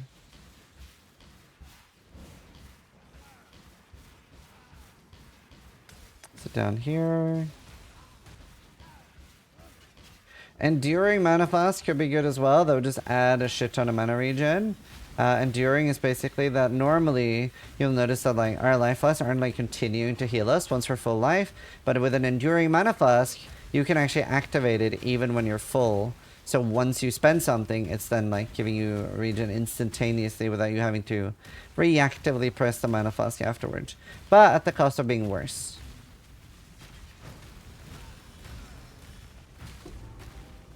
The Stormblade that we need for one of the skill point quests here.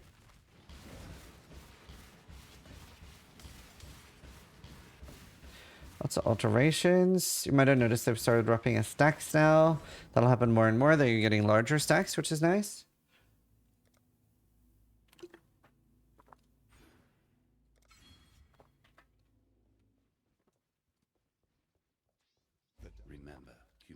Talk to Sin, and then here we'll grab the imbued wand. Nothing good on that. No stats that we need. Right. I think I will use that. It's not enduring, but I don't need 2 life flasks. And now I can definitely move away from having that like high level clarity. So we'll have like a level 7. That's fine. See, we don't need to talk to Tsuni.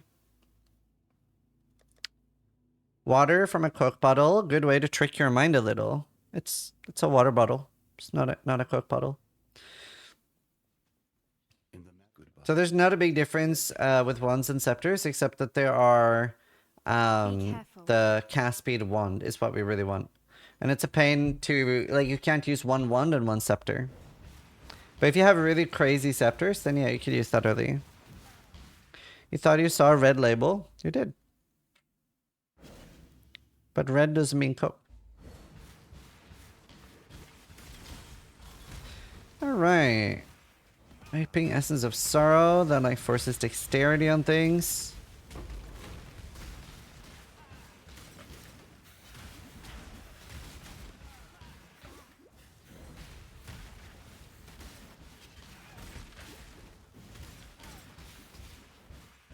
Now we're looking for Shakari.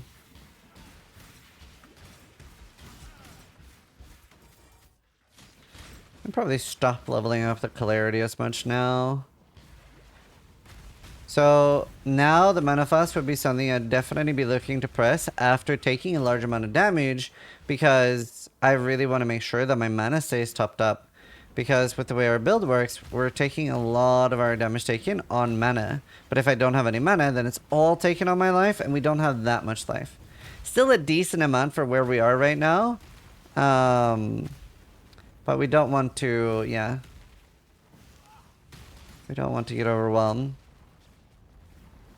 Yes, you can upgrade essences by selling 3 of the same type. So if I had 3 Weeping Essence of Sorrow, we could upgrade those. But we're not going to be doing that early. You don't only do that with essences when you have a shit ton of them later.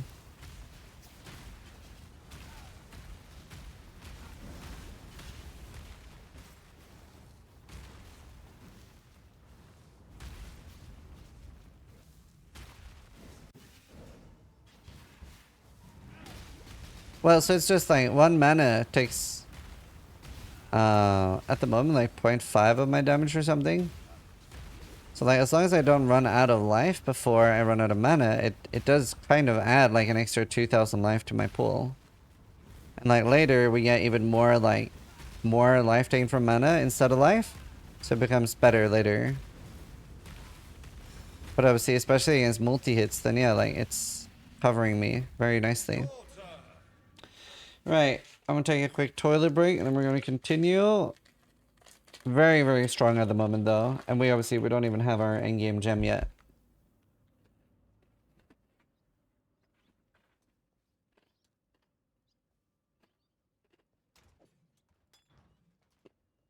Goodbye. You killed.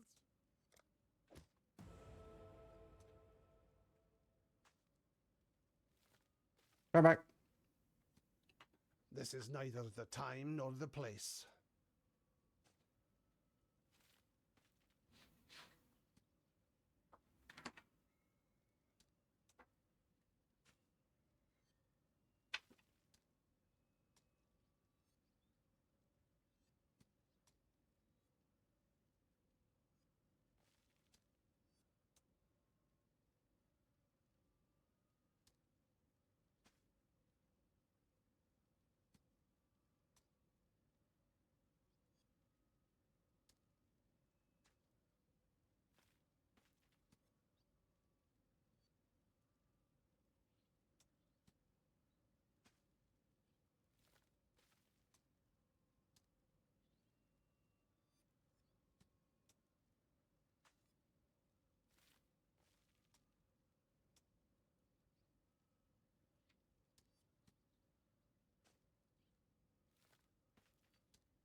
So cute. Look, he was like bringing like a cat toy to my wife. He was like, play with me.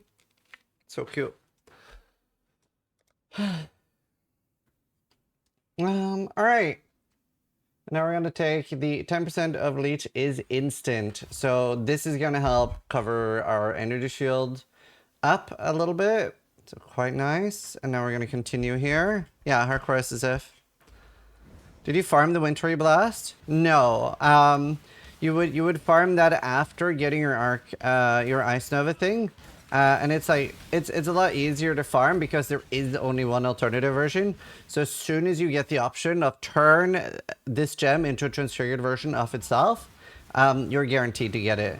But I hid it as one of the option in Cruel. So like the second lamb. So that was nice. That's how we can teleport around with no cooldown.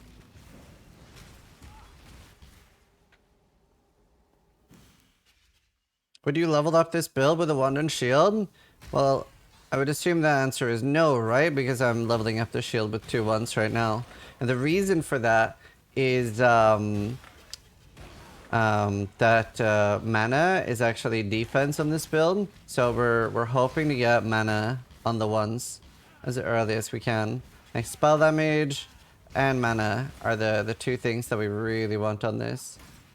We just want as much mana, especially base mana, as possible, because we're getting so much percentage mana on the skill tree. So yeah, base mana is pretty huge, because that's what the percentage mana works off. So right now we don't have the best ones, because we don't really have much mana on them, but at least we have some spell damage and stuff. But as you can see, our damage is nothing short of amazing. I have truly. Let's see. Is that the clarity we're using right now? We're going to stop leveling that right there. Criminal scum.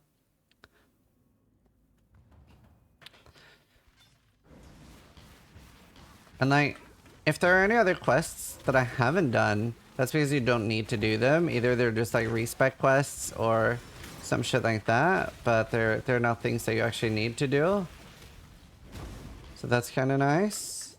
If you're following along exactly, like you just know what to do.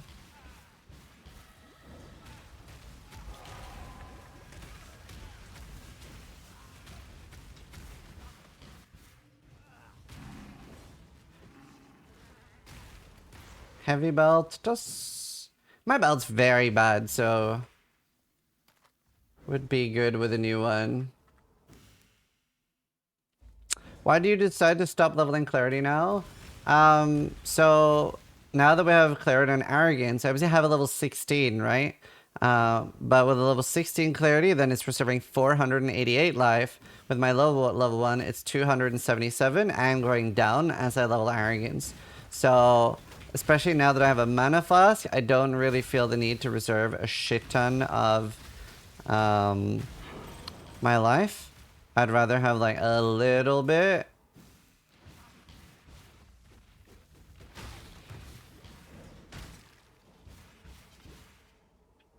We want to focus on surviving.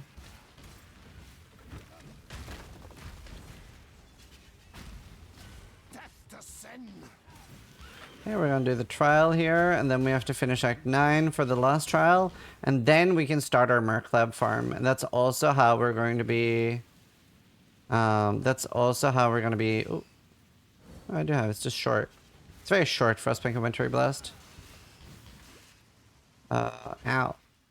Thankfully, we can stand in traps quite a lot now because we're so tanky, which is nice.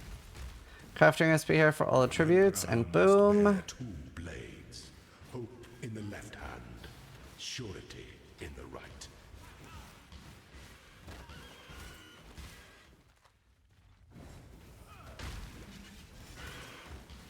Please check your posture. Oh, thank you. I really appreciate that.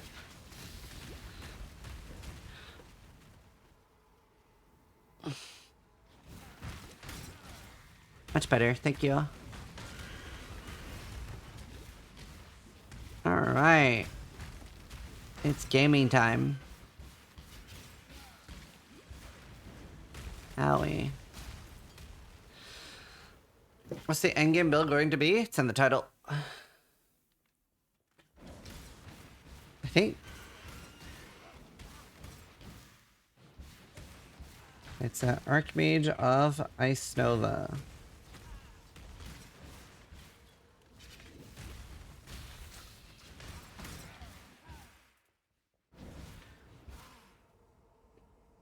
Could see, right? Alright. So we have a few side areas we need to do here. Might as well pick up this recipe. Obviously, all the recipes you will have to get again next season, but you will not have to get that on your next character. So that's nice. We're gonna go to the refinery. This is one of the reasons why it's really nice to overlevel. Because this is really tanky. He's a very tanky boy. It's probably the only time... Honestly, it should be fine on our build.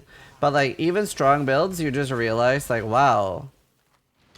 Like, there are things that I don't one-shot. It's not even the act boss. He's just really tanky.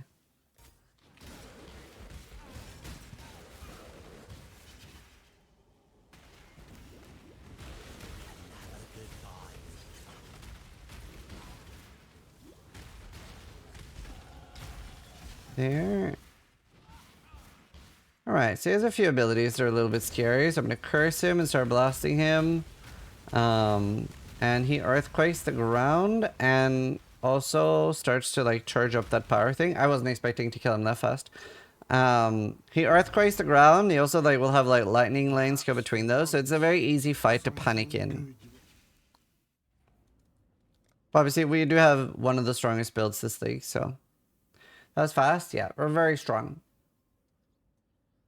Let's see. We're gonna take this. This is a 2/3/3/9 mana. Really do want to start getting high life and mana on ones. We also really want a new belt. Take care. Oops, wrong. Yes. Honestly, kind of desperate for a belt, and we don't mind strength. We were a little low on strength, I saw. Honestly, we're gonna pick up this as well. Amethyst ring, good base.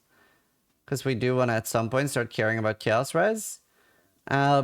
Probably not going to bother with a new jade amulet. Honestly, I'm just hoping I find a regal. I do have 2 alchemies. Do I have any essences? I have 1 of sorrow. So we can do that.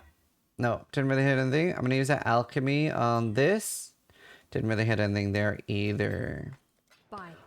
But yeah, we would love to hit proper high mana. Now we gotta go to the other side and go pick up the skill point quest. And I think we're pretty on top of our skill point quests.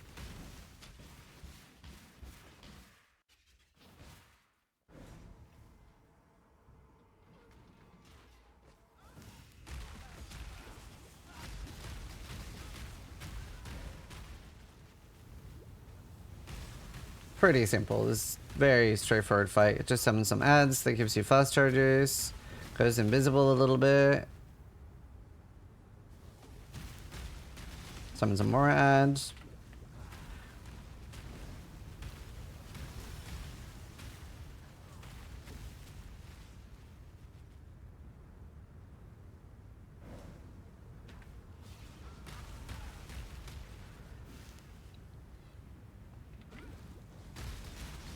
Very, very straightforward fight. Just remember to pick up the feather, and boom, we are almost done with Act 9. We are pretty close to being able to do our 3rd Ascension and actually start on our farm, which hopefully does not take that long, but it might.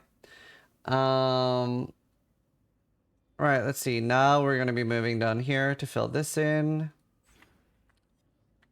But it could be really long. I mean, it could take 10 hours. I have been unlucky on it before. Hopefully we get lucky and get it first try. That would be excellent. It's always better to do something on the first try than to take multiple.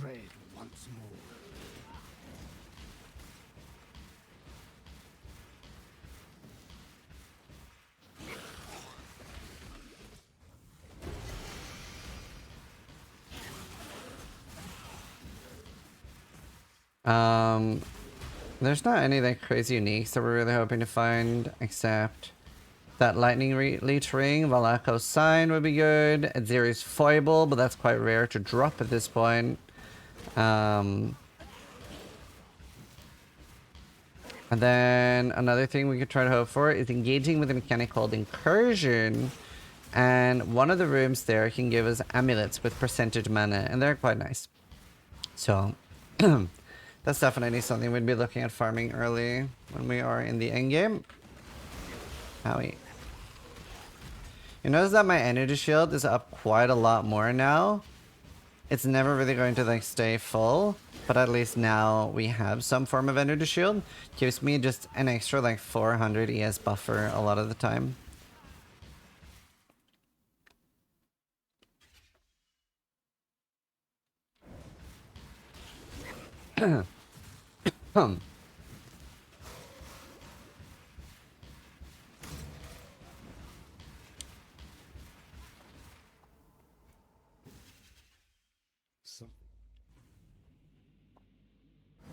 Is there a way to target farm at Zeri's foible? No. I've had 0 this league.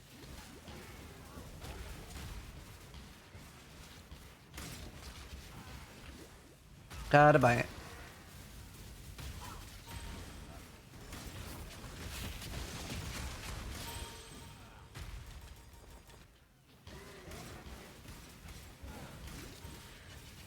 There. White leather belt. We'll pick that up. We have such a bad belt. We basically don't even have a belt. That's how bad it is. But nonetheless, good gear or no, our enemies are dying pretty fast. Now, I like to do Dodri last.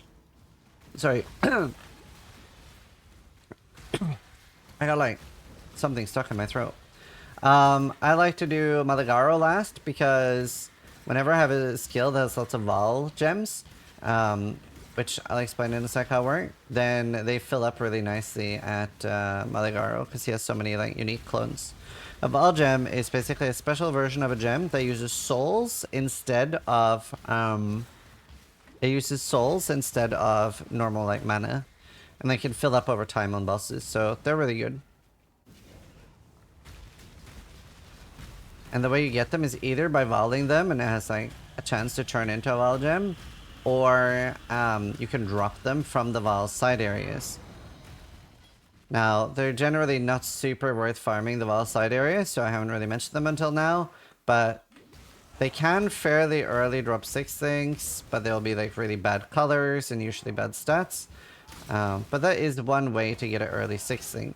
So especially once you're past monster level 50 areas, doing the Vol side zones could be beneficial. But very often you won't get what you're hoping for. Mind Cage. Oh god, that.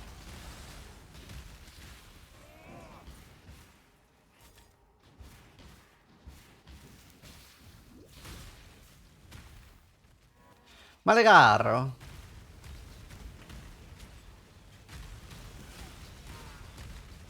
Damage is good.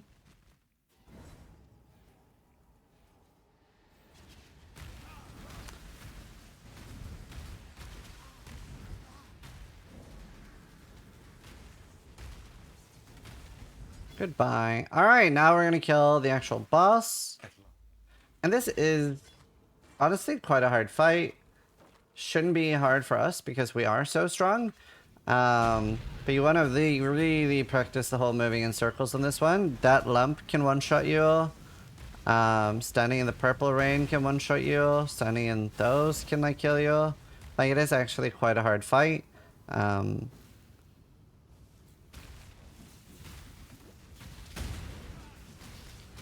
I just curse and then move. Almost didn't get a 3rd stage. We are very strong.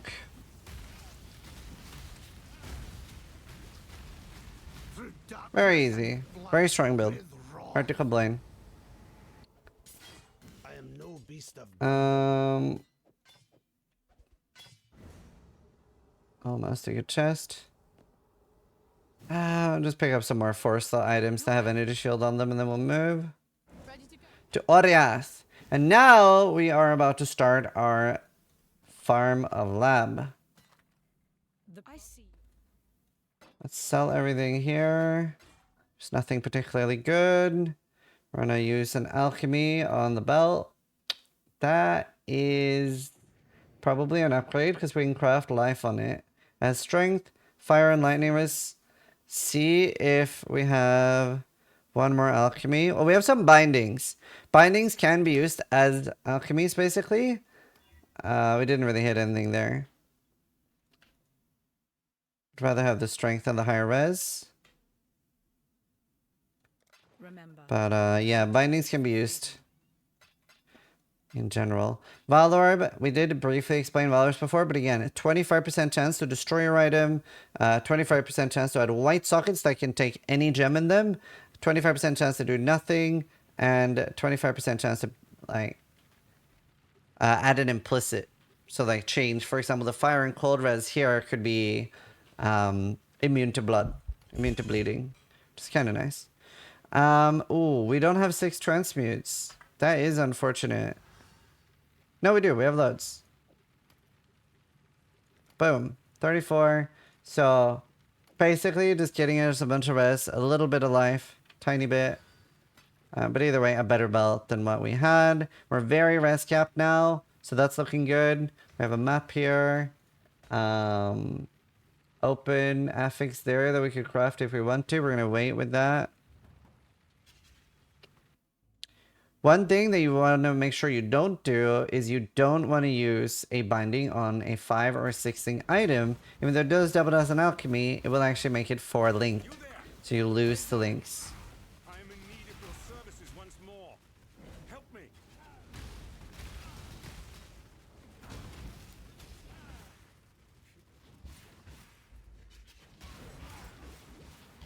Say that one more time. A binding orb can break a 5 or 6 link. But other than that, it can be great to use instead of alchemy. Some like random items, belts, jewelry, maps. Can't use them on strong boxes, sadly.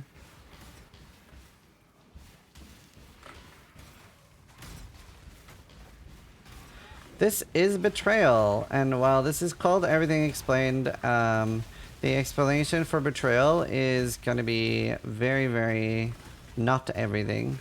Because this is the most complicated mechanic out in Path of Exile. It's very in-depth. Yeah. Very, very in-depth. So we're gonna under-explain that. And just to explain the part that you need. And that is, generally, for the most part, you can just click execute and then pick up the items with squiggly text. I'm afraid. So just click the right option. Now, these items are really good. They have something like they're unlocking crafts for you. So this is a veiled prefix, and this is 10% life and mana. So this is a great find for us as long as we can find a way to not have to deal with the lost resist. This now is 117 life, 10% life, and 10% mana. So they can be very strong. On the belt here, we've unveiled a higher life craft that also comes with mana. And you do see you have some other options that we're not picking. On the ring here, lightning and chaos res, strength and int. We'll probably go for the lightning and chaos res here. And you now have these crafts unlocked permanently. Well, until next week. For this season, you have those crafts unlocked. And you can craft a weaker version of them on your gear. So that is really nice. And that also means that you really want to pick up the gear because you can get really good stuff. So now we got that huge chest upgrade. We do need to 4-link it, but that is a very big upgrade for us. Be put to an end. Very big upgrade for us. 10% life, so big. And 10% mana. Very large. So you always want to fight Betrayal when you see it. And we still have like an open suffix to craft resist too. And it has intelligence, which obviously does give us that.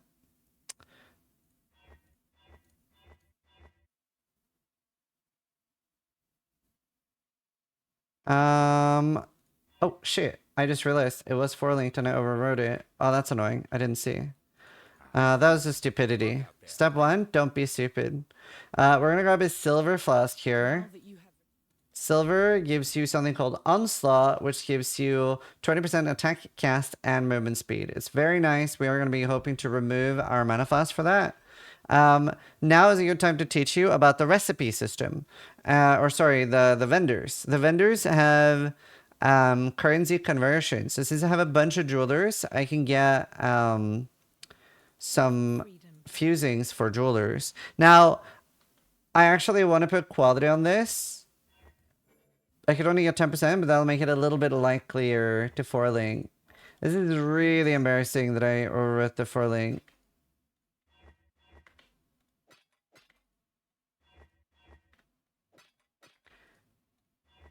Okay, that mistake cost me all of my fusings, and we're not able to use the chest. So that was bad. Don't do that. This belt's kind of nice, but not nice enough. Oof. Greetings. Well, you get punished for making mistakes. That's fine. We do this for freedom. Very sad. We would have had a nice chest upgrade. At least now we have something to use fusings on. We are, however, going to go do Merclab.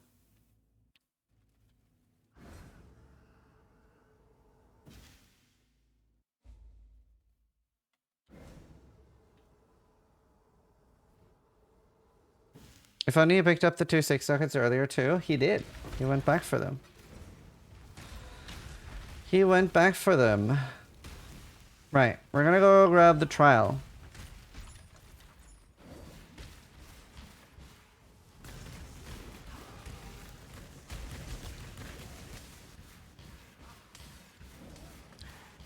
Widow Silk Robe. Now that we have that nice chest potentially, as soon as we can link it, we're very uninterested in chests. It would be pretty hard to beat.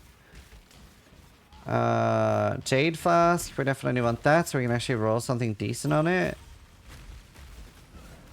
Here is just a random side quest and a recipe. The quest there is just for respec points, I think.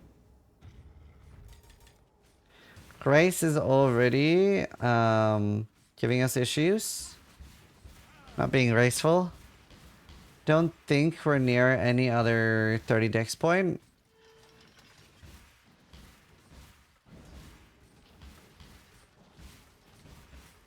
Boom! We can now complete the labyrinth. Precisely where he stands.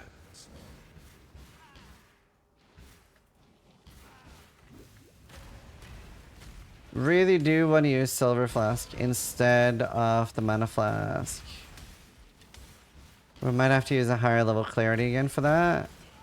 There is another quest in here too that is quite decent. Jewelers, we need those.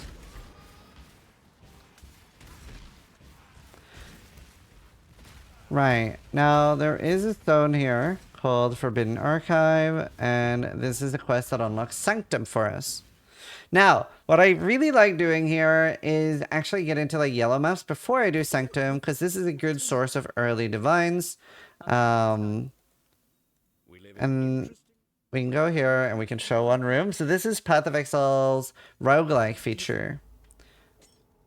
So it has some gear and stuff like this. You can get more coins, more resolve. And what resolve is like your sanctum life.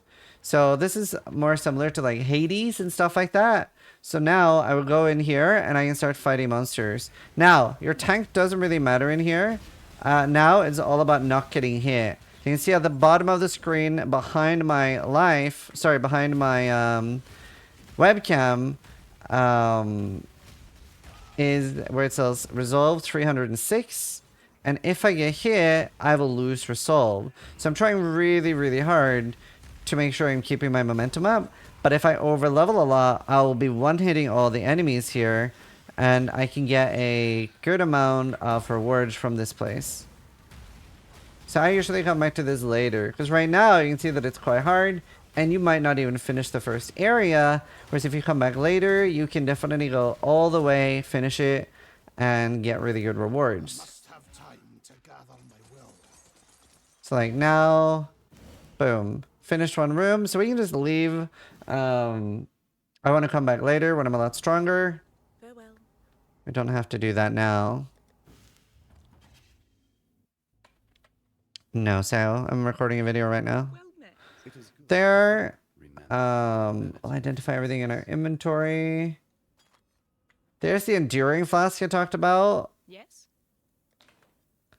Obviously, we are kind of keen on removing even the mana flask and getting silver, just because it'll feel really good. But I think I will struggle. I'm tempting to try. I'm going to try the high level clarity and a silver flask. And we'll see how. Oh, but that's also my only corrupting blood immunity. Maybe we don't do that then. We'll keep the low level clarity.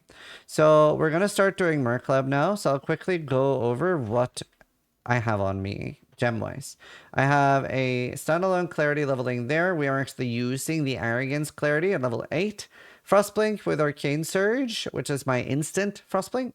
I have Eternal Blessing with Grace. More duration, conductivity. The more duration is just leveling for later. Arcane Cloak, Arcane Surge, and Automation. We have a Inspiration, Frostblink, Wintry Blast, Arcane Surge, and Faster Casting. Inspiration, Firestorm, Archmage, and Lightning Penetration. And yeah, we're going to start doing them.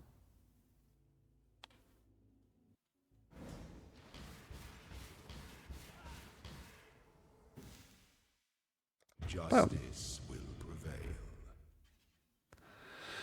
So now I'm going to open up pewelab.com on my other screen because now I want to care about the Dark Shrines. So it tells me that the first area has a golden door, which means that I need to go to the left because that is where the key will be. And where there is a golden door, there must be a golden key.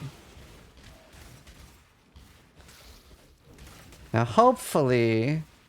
Obviously, I'll explain the first run. After that, there won't be so much to explain, and hopefully it won't take that long. There might say something in the YouTube video, like skip to here, or finally got the Ice Nova. Hopefully that is 20 minutes away and not 6 hours away. No idea, Frosty. Now, it does say that we want to take the right door on pewelab here, because I see that the bottom door has a D and a P symbol.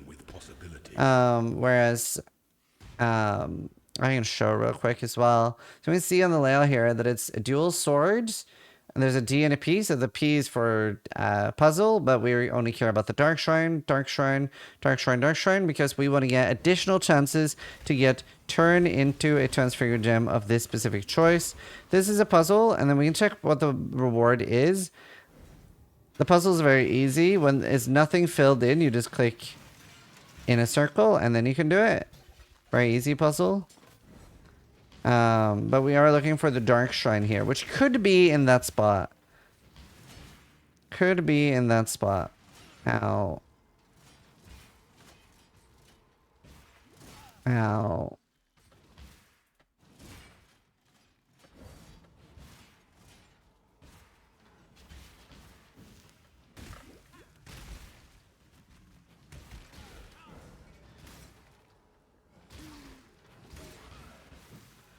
Alright, so now the Dark Shrine will be at the end because the puzzle was at the start.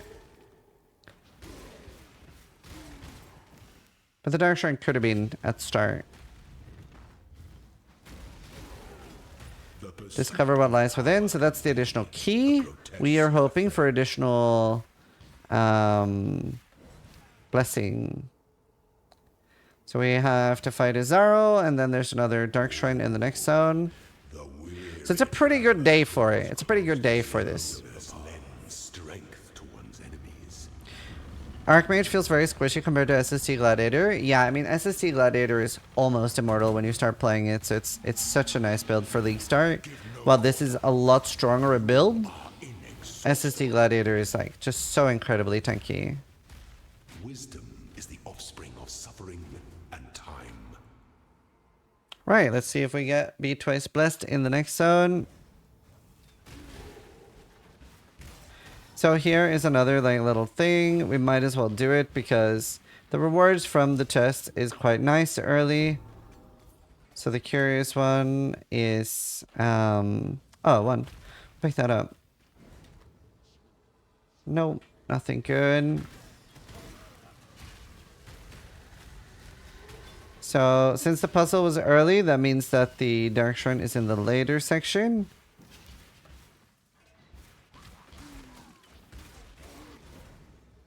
So it could be either in the top right or here to the left, and it looks like it's going to be to the left.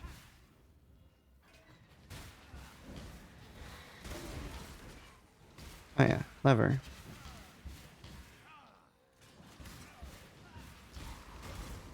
So here, there's another switch. A lever and a switch. Recover that which was lost. Now, that makes it very safe for us. Because now, there's pretty much no trap that can really kill us. Because we're now recovering life and energy... not energy shield, but life and mana. So it's very hard for us to die to traps now. There's still 2, or if we really want to try hard, 3 more Dark Shrine. No, there's only 2. But like now it's quite hard for us to die. We can stand in the majority of traps now. So like now you can see we can like run with this, and you can see that it is like you kind of have to try to kill yourself. Obviously we have the energy shield before the life starts getting taken. What level are you at this point? 67. And we are going to be here in Merclab now for a while, so this is how we're going to be level. Must be shared equally amongst all of its citizens. Yes, in a video game. Demonetized. I don't think their algorithm like tracks this far into a video.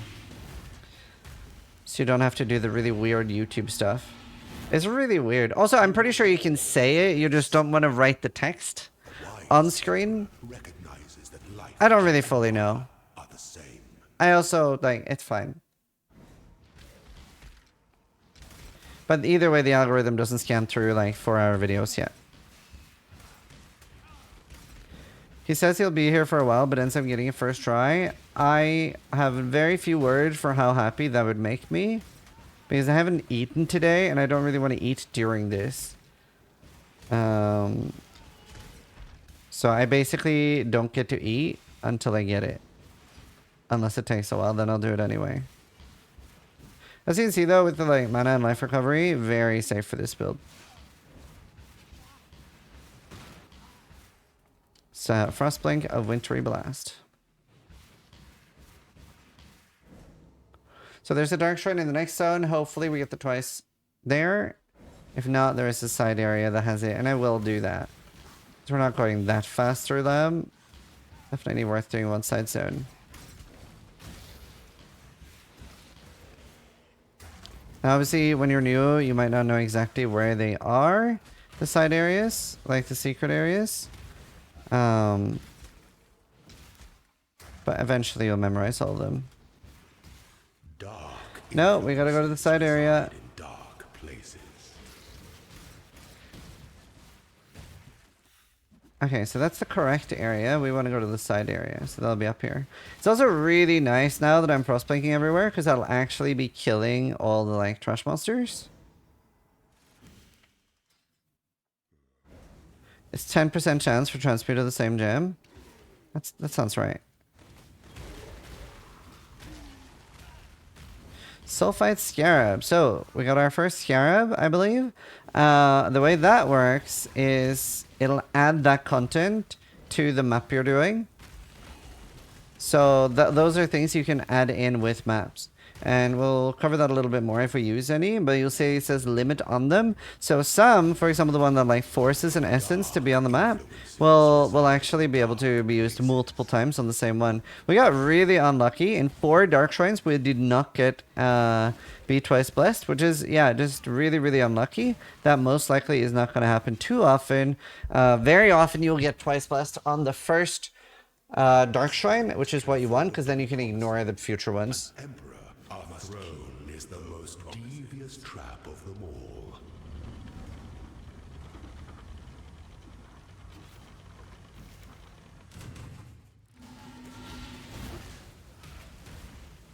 Accept no impasse. The trap There, we get 3 keys. We get a gold amulet. Gotta kill this crack essence. No gear that we're really interested in. We'll pick up a shield just in case it's crazy. Probably won't be. We get a bunch of extra keys by RNG.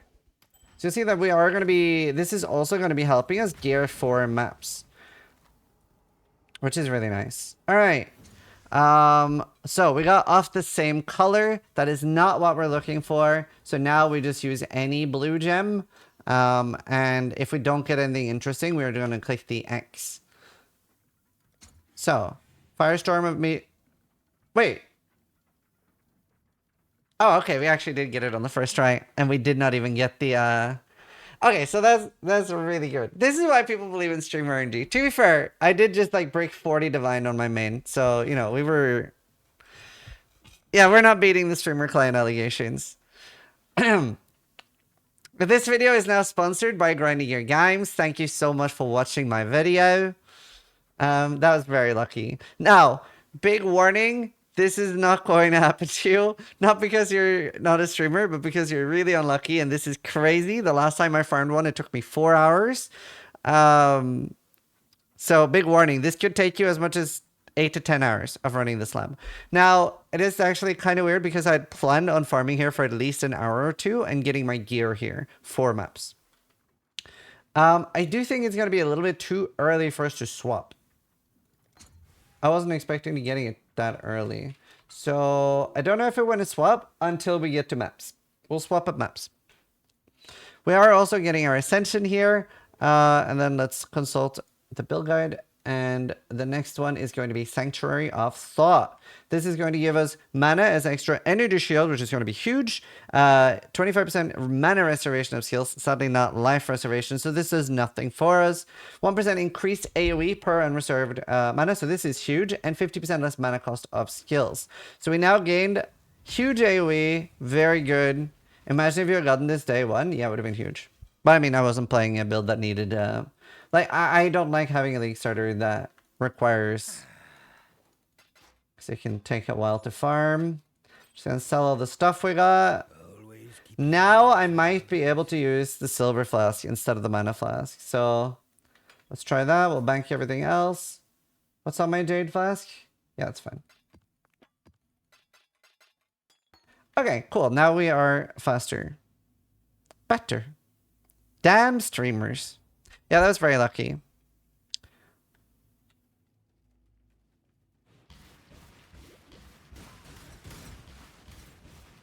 That was lucky. So lucky, guys. So lucky. Just pure luck. Do you enchant the silver flask? So at this point, we have no enchants. We have no enchants at this point. That is later once we have instilling orbs. And I also don't enchant my flasks usually as a hardcore player. That's because... So there is something you can do where you can get that stat, gain charges when you're hit by an ally. Sorry, hit by an enemy.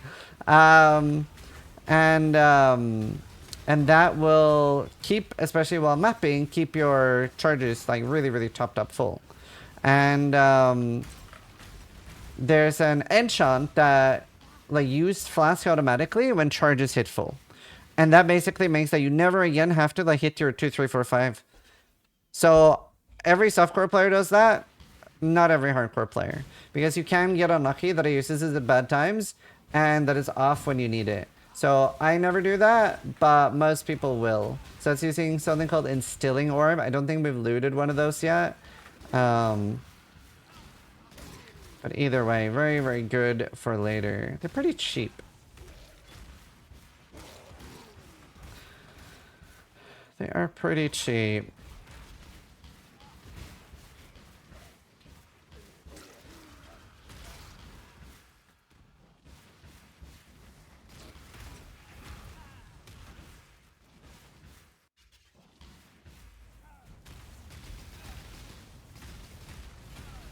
Ooh, this is a very scary boss. And now we have... Honestly... When we're at full HP right now, we basically have close to 5k life already, and we're level 67. So this build does get a large amount of raw HP, and it sort of does need that to compensate for the fact that it doesn't have much like most... Well, actually, there's a version of this build that uses Svalin. You can't really league start that, but you can do that later to get evasion, or like avoidance. And Path of Exile's defenses, you really want them to be layered, and that can be quite important. So that, you know, if one defense fails, something else protects you, so you're not getting bursted down or one shot. So like raw HP like this, what that's good at is big slams and like large hits from bosses, right? Well, at the moment, we could tank a really, really big hit from boss, but we might be susceptible to being bursted down by many monsters. Right, we are gonna see if we can get a few more fusings and try for the chest because it's so nice. For freedom.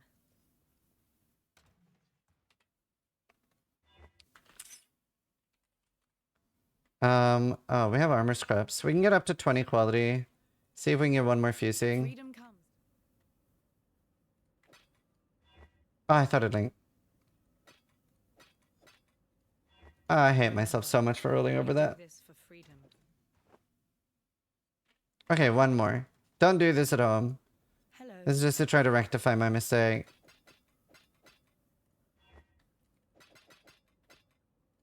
Oh my god, so unlucky. For freedom.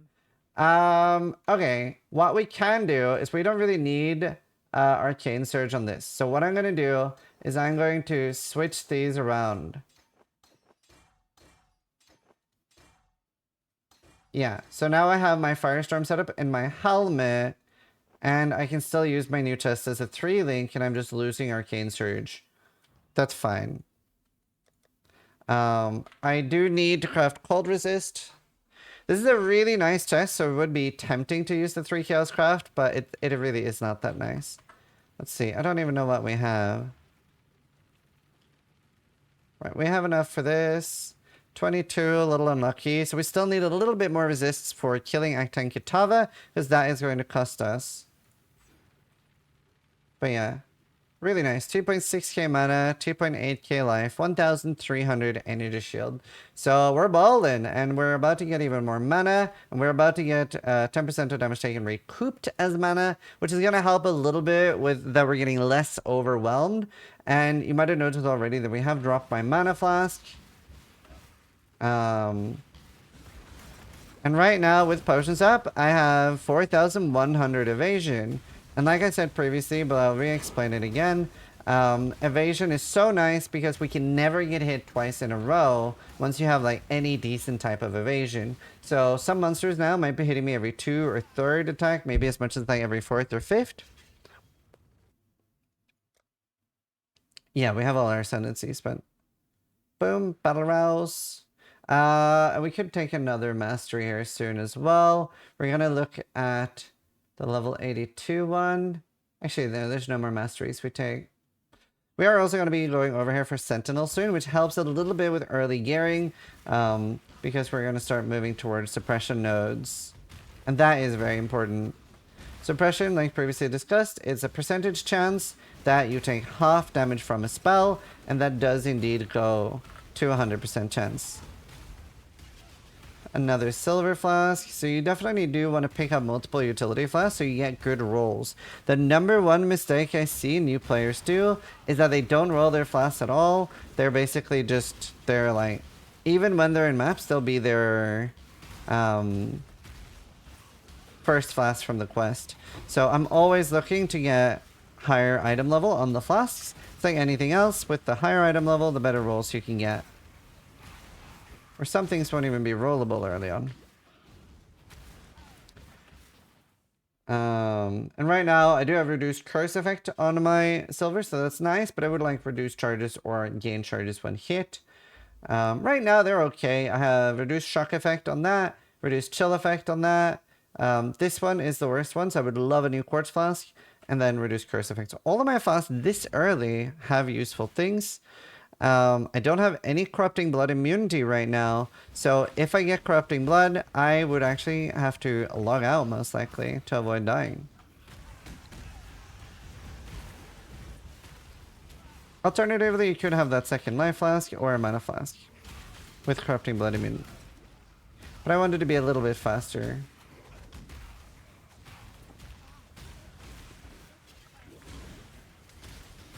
And the most important flask we have is quartz because we don't want to get stuck on monsters and lock in. And like, yeah.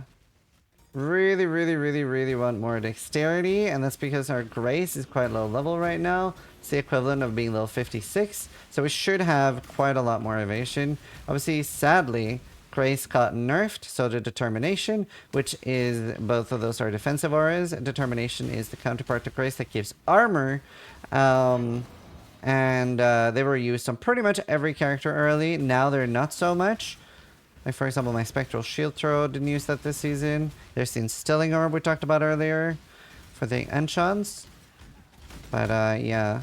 We do still want it on this character, even though I got nerfed. So we want to try to have some... Ah, good stuff. I was Now, honestly, or you might be noticing that our energy shield is dropping out very hard, and that's also because that's not being protected by the mana. So, don't know about you, but I'm Okay, excited. a for the ring. Exile. Nothing good here. Honestly, with the mana, it kind of might be good. Zizaran. Does it have an open prefix? It does. So we can grab life on that. So we'll look at that after this little mini boss. Actually, it's not that mini. Is this an XR Eater run? No. Those take a bit longer on hardcore than they do on softcore, and I don't want to play at that pace. Because it takes me... I guess the fastest I've done an XR Eater run on hardcore is like, I don't know, 10 hours? 8 hours? But that pace isn't going to be good for new players to learn anything. Also, it would be a lot slower for me because I haven't practiced that for a while. Arcane Cloak is not on. Oh, thank you. Yeah, always check now and again. That's why I keep them on my second bar, so we can check that they are on. Okay, this guy, you want to just like move around in circles like every other boss, but you do want to kill him pretty fast and avoid that like red barrage. He also will bring red beams down from the sky, and they do a lot of damage. Now, my brother. No, just spam map source, and Bannon. there's nothing you can really do to get that more. Very unlikely for us to get a new chest. We obviously have such a nice chest already. Now, this ring is probably still not interesting because we can only craft up to 55 life, and we have really good rings. For A freedom. life freedom is kind of nice, but yeah, we have really good gear. I really wish we'd found a regal. We just didn't find one. We do have open craft on the ring that we can use. So what we're gonna do, I don't know if I can craft all resistance yet. If not, I'm gonna craft cold and lightning. Oh, we do. It just costs 6 alts. Actually, we'll still do cold and lightning, I think. Boom. There, now I am res capped for killing Kitava. Then we're gonna lose another 30 res. Bow. Now we can also do such passives and see that we have 22 skill points. So at this point, if you have 22, you've followed along and gotten every side quest, etc. perfectly. Knew that you would And we are about to get another 2 skill points from killing Kitava. Lord of Light. I shall be honored to fight by your side.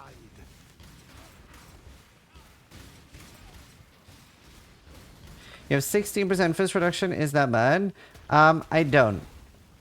Oh, no, actually, I do. I literally do have 16%. For now it is actually honest because I don't have armor.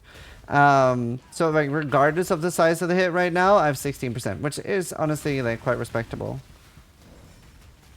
Because obviously, if we had, let's say, 500 armor now, it might say 40% fist reduction, and we definitely don't have 40% fist reduction. This is the unique strongbox. There are some that are worth it.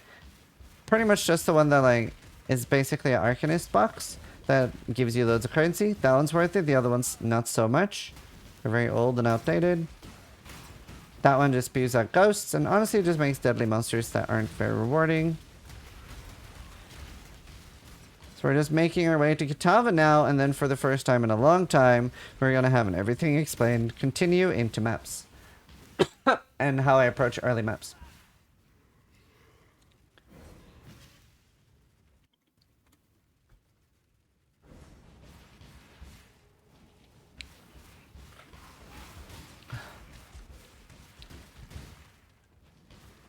So, most builds do help Kraden early on. I usually always do, but I always end up respeccing that anyway. It's really nice your first like 20-30 hours and then respecking it later. Kraden give movement speed instead. But yeah, I do end up taking skill points later anyway. I guess I just forgot that it was Kraden early on this. But I did do that at League Start myself. It's just nice with the 8% movement speed early. Makes less pressure to find good boots and stuff.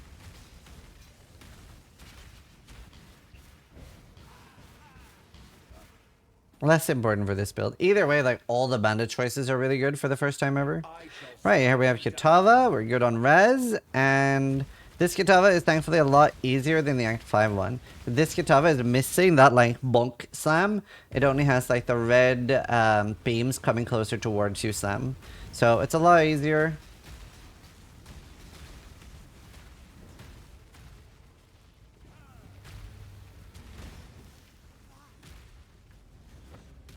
No, I haven't made Essence Train League starter this league because I don't recommend the build because it's bad this league.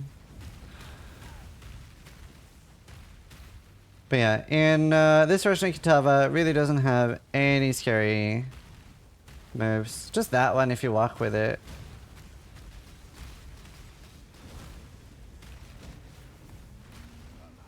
Yeah, although now it's sort of just perma faces.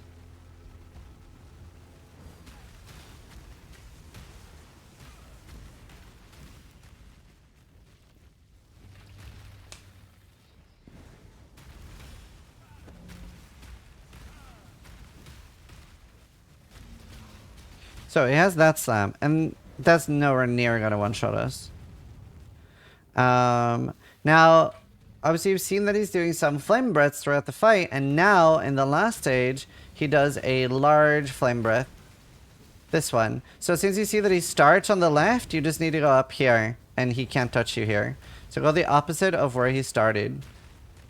Now, if you are ending up standing in a lot of the red degen, you can portal out or log out and run back, but you don't really want to do the walk of shame there. It's also like the fight is over so fast on this build because we're so incredibly strong.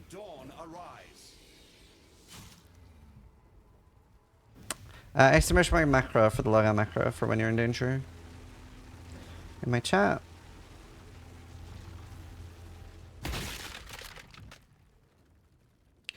Alright. We are going to take a quick break here. I'm going to go get a bottle of water. We're going to talk to Lily. And we're going to go pick up our 2 skill points. You can see that we're now 88, 85, and 92 resistance. Very nice. There is a recipe here, which is movement speed. Yeah. And the Flancian chance. Also, we would never use the staff. We really want the dual with cast speed bonus, so it doesn't really matter how insane the staff is. And then we're gonna go up here. You could portal out, like, go to your hideout and come back in or log out. But you can just run. You talk to Lonnie, get your 2 skill points. Sell whatever trash you got from Kitava. And boom. Let's see. What are we taking next? We could take that. We take Iron Will. Such a small damage bonus. There's 1 point though. I'm not a huge fan of taking this early when I have this little strength. We'll take some more mana there. It's 150. And then we'll start moving towards some early suppression.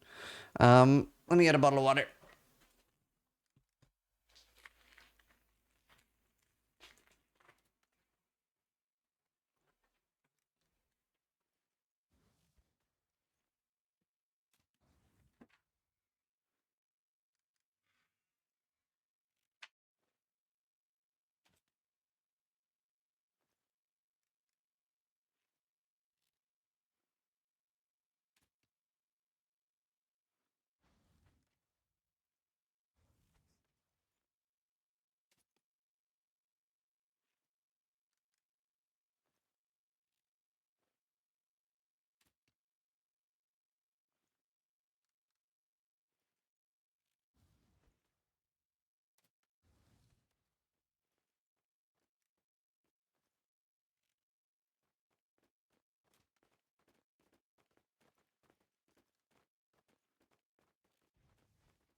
I'm back.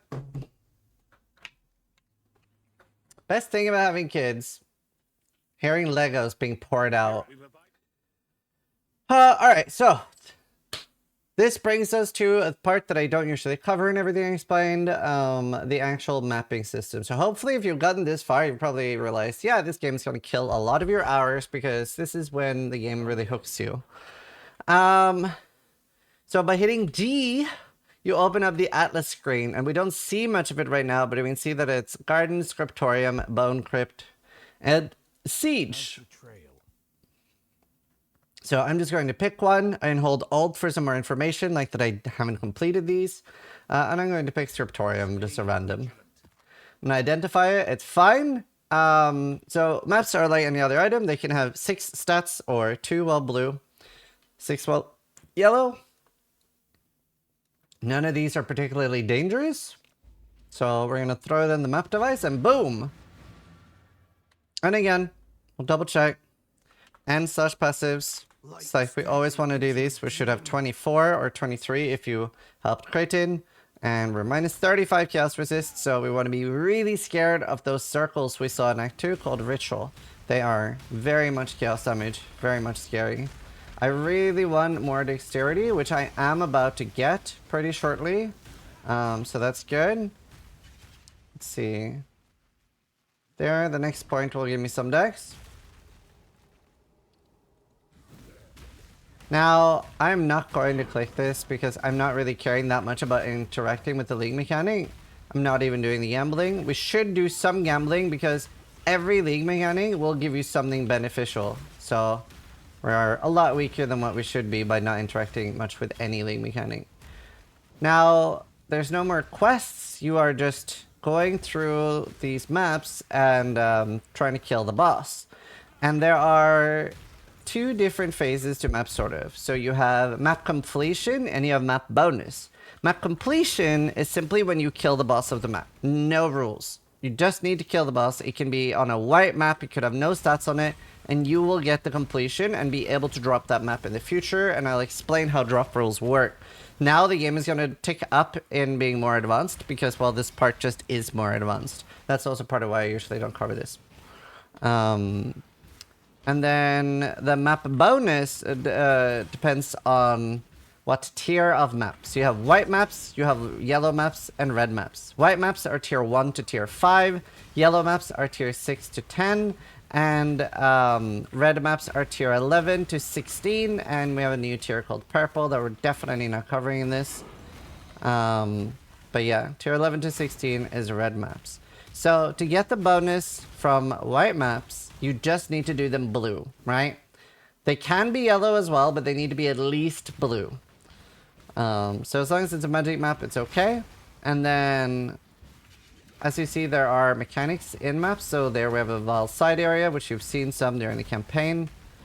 And then in yellow maps, they need to be alked, so yellow. And for red maps, they need to be yellow and corrupted. And corrupted means that they can reroll and be really scary, so they could have stats that you don't want to run on them at all. Now, early on, especially since I'm so low level, normally on hardcore I would enter maps at like level 74-ish. Now I actually might clear a little bit more and... Ooh, ow. Oh, so this is Soul Eater. It's very scary. He eats the souls of anything I kill around him. But now I might actually kill a little bit more. Because I want to like take it easy and level up and stuff.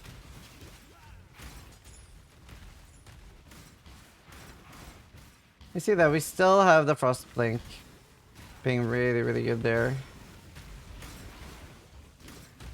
And honestly, like, it wouldn't be bad still to 4-link Frostblink. You could even do a damage support on it and use it for clearing. There's nothing wrong with that at all. Obviously, I was not able to get a 4-link. I just got very unlucky, and I never hit 4-linked sockets. It was just crazy luck. Yeah. Very unlucky. Yes, putting Archmage on it is actually really nice. Like, if I had a 4th thing, I would probably put Archmage on it. If I want to use it more for clearing. Okay, so now I'll basically, like, identify things, and then... sort of like look at the ones that really stood out. So these boots, really good. High life regen, cold resist, high life, and no movement speed. These gloves are just worse than mine. However, we can craft movement speed on these for 3 Chaos Orbs. So I might...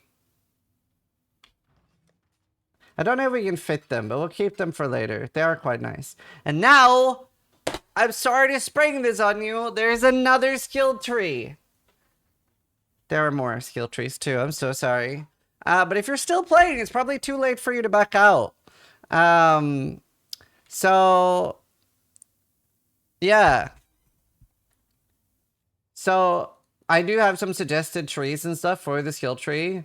I think right now we're just going to run... I'm not even going to look one of mine up, but I'll usually start with like Essence. Essence is really nice early on because that means that every single map I do will have at least 1 Essence. And that is going to really, really add up to our early game crafting. So like, yeah, Essence is really good. And we're going to be explaining more mechanics. Now that we talked to Kiara here, and we can go to maps. So now our hideout is where we're going to be playing from. And this is where you'll spend the majority of your time. So what I like to do is I like to have alterations, transmutes, and augs in my inventory because I'm going to be finding maps, rolling them, etc. And I'm going to be holding Alt to see if they have completion or not. And Kira can sell me maps as well for chance orbs. I previously mentioned this and why chance orbs were so valuable. We only have 10. But, yeah. So, let's see. We have... What maps do we have? We're going to take all the maps I have. So, we have all the tier 1 maps, I think. So, we don't care about buying that. But we can buy... We can buy a tier 3 at least. And we hope that one's not too deadly. That's alright. It's an armory. But we'll do the other... The other ones. We're very low on chance orbs. We haven't found many. Nothing scary there. And in the map device, you see that you can apply some extra things the first time you apply them. They're free. So Anarchy is exiles, Torments is ghosts. But eventually they'll start costing Chaos Orbs.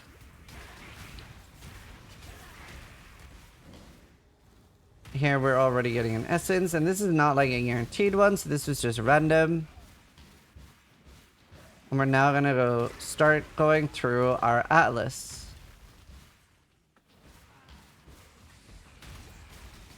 Approach, challenger. That is Ultimatum. I'm gonna recommend you skip that. It's not really worth it, especially without investing into it. And I think a new player will just get annoyed at that mechanic. It's just run in a circle and kill things. Feel free to experiment with it on your own. But I think I've done it once or twice this thing. And it's very, very not worth it. And you might notice right now that my map device only has 4 slots. And you might have seen streamers and they have 5 or 6. So how do you unlock the 5th or 6th map device slot? That is a lot later in the game. That is this purple maps that I mentioned. The tier 17s will unlock one of them. And the other one is unlocked by doing a Maven 10-way. And both of these are very, very late. The Maven question is something you can maybe do in your first week as a new player. Tier 17, maybe not so much. But you can buy this off other players on Trade League. We'll probably get a little bit into the witness system and talk about Maven 10 ways later on. It's not too far in. So you'll get your 5th one. Maybe not your 6th.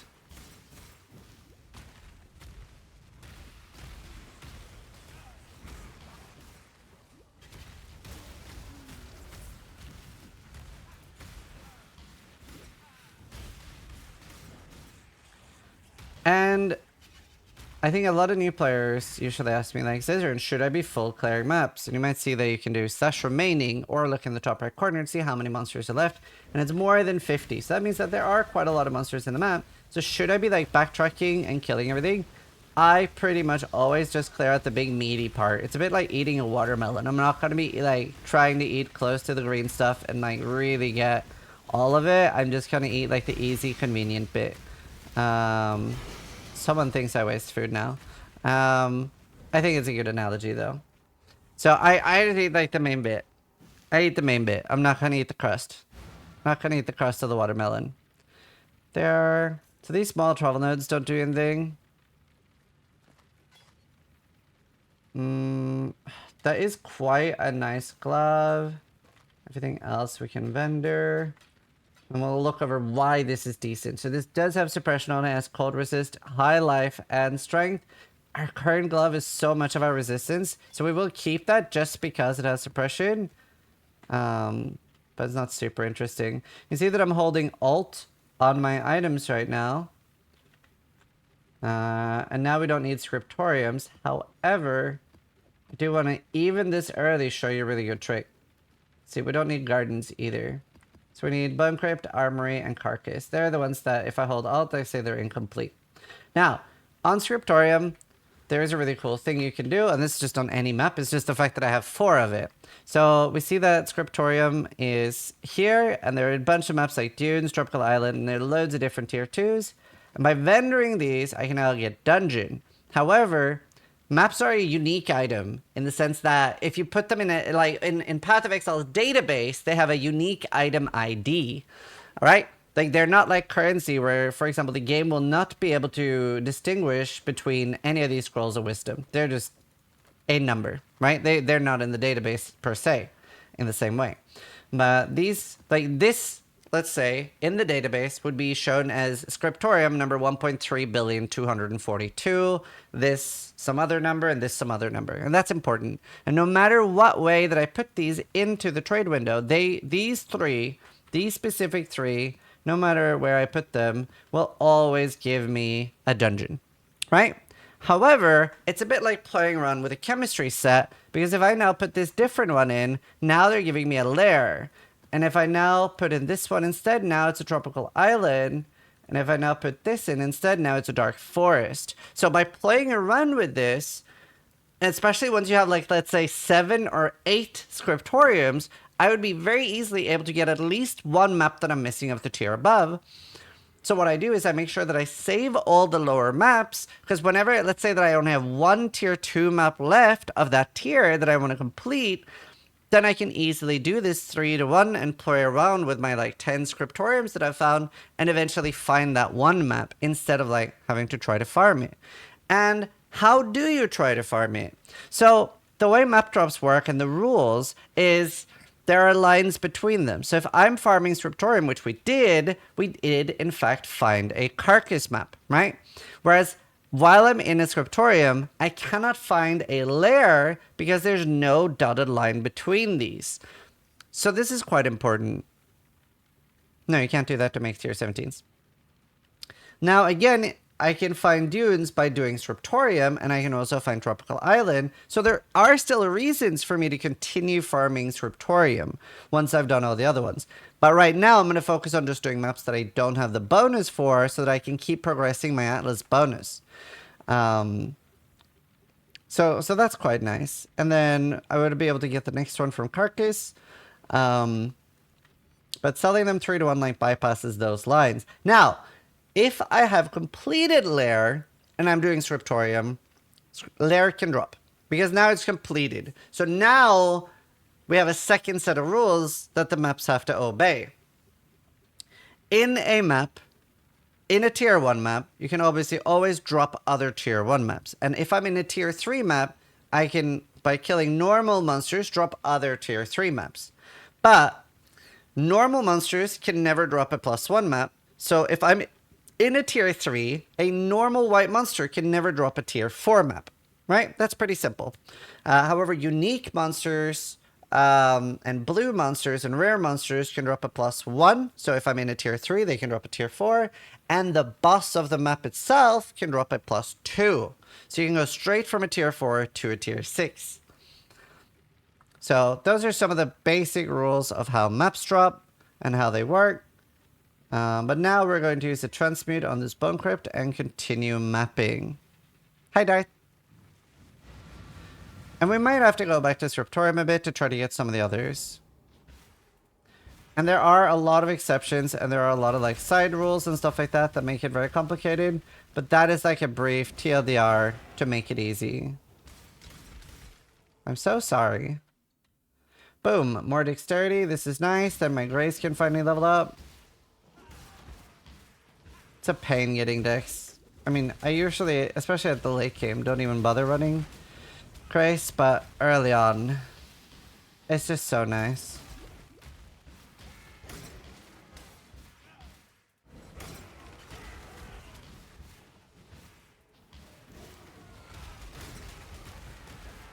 Oh yeah, we should go gamble. See if we can get some good weapon upgrades. See, even the map boss right now dies very fast. Now, there were a lot of things that we skipped during the campaign. Looting, you might have seen that I wasn't picking up 200 axes, etc. But you might notice that every time I kill the boss, I try to like loot everything it has so that I can identify everything and sell it to the vendor. Because now I want to start stacking up my alterations so that I have more things to craft with later. There. Where's Faustus? Hello, Faustus. Black market. Alright, we're just gonna buy once with all the money we have. Oh, we actually got a unique wand. Kind of rare. But it's not a good one.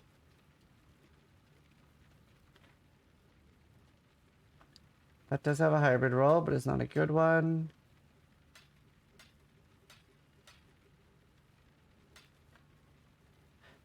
This is a profane wand, which we really badly want.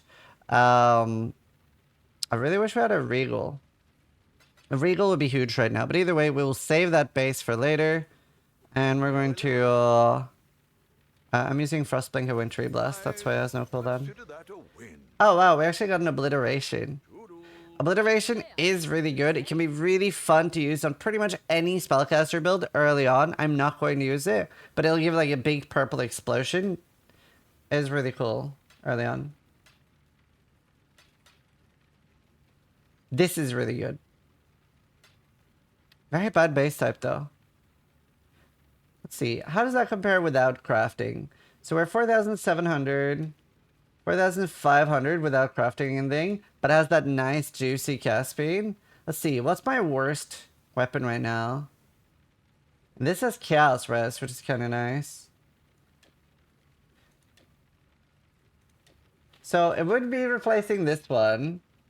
And that doesn't have that much. So what I can do now is, I really wish I could afford crafting that, but we can craft this, and I really want to get that extra mana. Because this doesn't have any. So more base mana is pretty useful. It's almost like a side upgrade because the implicit isn't that good. So I gained 200 damage. So I am actually getting an upgrade. But not a very large one. We'll sell my old one. Oops. Just want to have Arcane Cloak here so I can see the cooldown. But yeah, I'm up to 3,200 mana now. Let's continue mapping. And we'll get some levels and explain some of the earlier stuff. Oh, and we can... we could think about swapping. Let's see. Rare monsters... Fizzes Lightning, Frenzy, Reduced Aura Effect, and buffs expire faster. Nothing too crazy. And white maps in general are quite safe. We are going to be switching to the Ice Nova, which honestly, it will feel worse early on. It is stronger, it is more damage. But like, a lot of people put off switching because having just this Firestorm is so easy. But it's not like a ideal delivery mechanism, and especially the better gear and stuff we get, it will fall off quite hard at some point. And switching later is a bit harder than switching now. Whoops, we don't need hybrid flasks.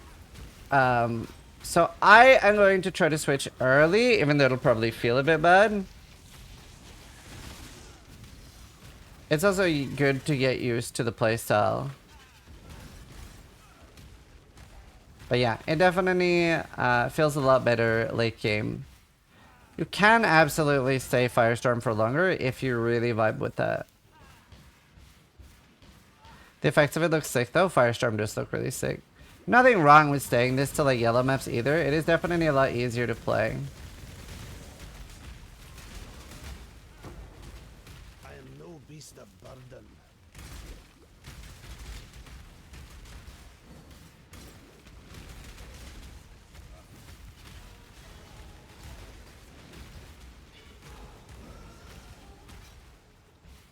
We got the boss. So this map I only end up clearing like half of.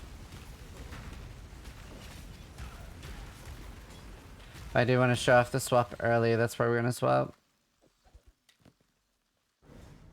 I do want that to side mask because that's innovation ES base. So I'm like hoping that that would be good, but it wasn't. We'll leave. Right, let's switch. Let's switch.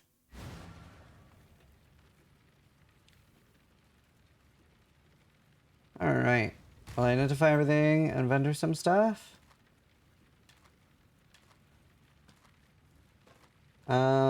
That helmet. So like right now on most like gear, if it doesn't have either a crazy amount of resistances or a really high life, I'm not even going to continue glancing at it. For once, it really at this point needs to start having like mana and cast speed. So I'm sort of like, you kind of have like key points that I'm looking for on items before they're even like worth looking at. Let's see. Do I have chromes? Chromatic. I have 3. It might be a bit too early for me to swap. What's the gem sockets I need later? Maybe I'll try to find like a side upgrade helmet. Or 25 chromes. I need more chromes to switch. Because I need Frostbolt with at least... Like, I don't always care about returning projectile, but we do want Frostbolt with at least 1 green. Honestly, I guess we could do that. We could get 1 green.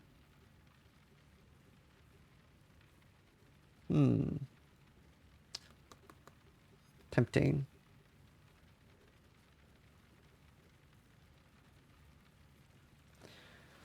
Alright, there, now we get a guaranteed essence. What about our chest? Ice Nova or Frostbolts? That is easy. Honestly, we probably can switch. Because we just need 1 green. How many jewelers do we have? 14. All we need is 1 green here. Oh, but I just realized.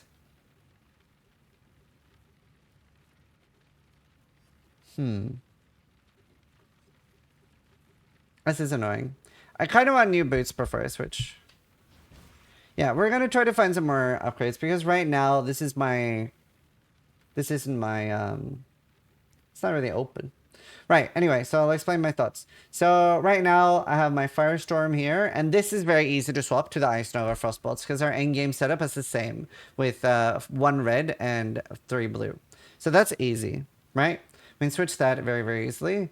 However, since we are using Frostbang and Wintry Blaster already, we don't have a second setup. Like, it would be really nice. Obviously, we're not using this, and this can go just anywhere else. But we don't have we don't have a boot where I can get... This one does have very low requirements.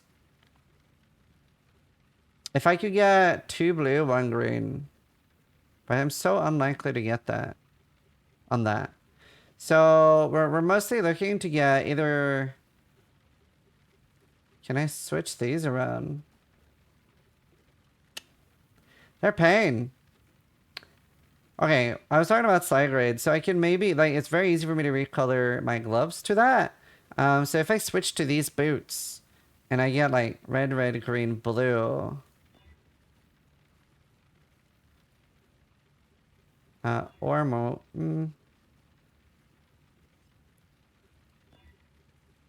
No, okay, we need to pick up crumbs. So now we need to be good at picking up crumbs. I've been a bit lazy with it. Let's go do the armory.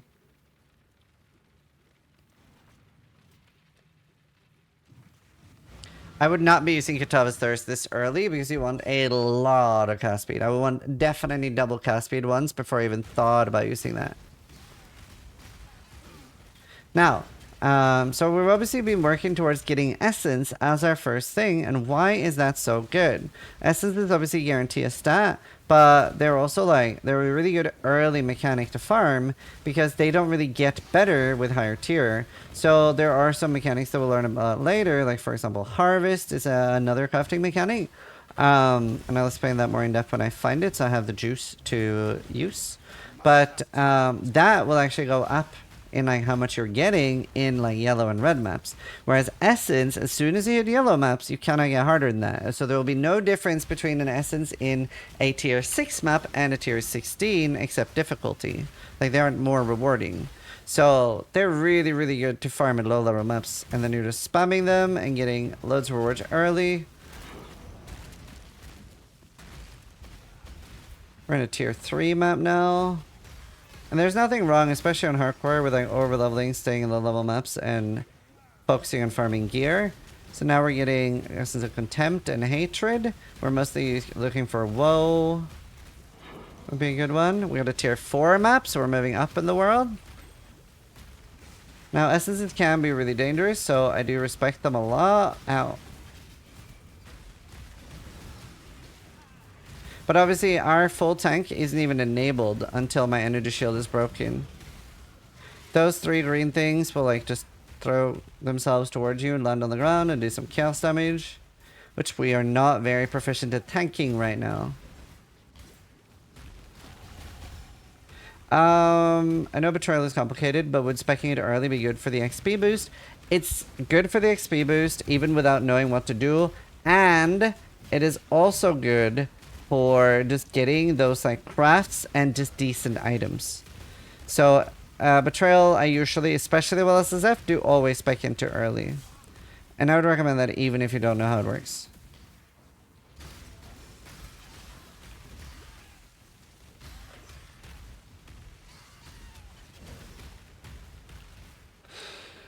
Let's see.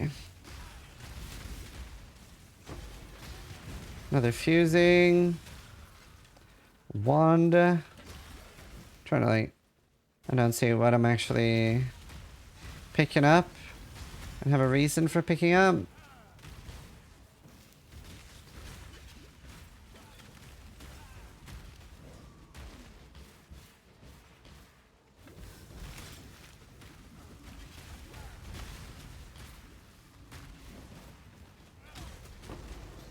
Explain what stones. They are... Betrayal is very deadly. It's also very needed. Okay, there's a scepter here. Would be very unlikely to switch to scepters. Would have to find like...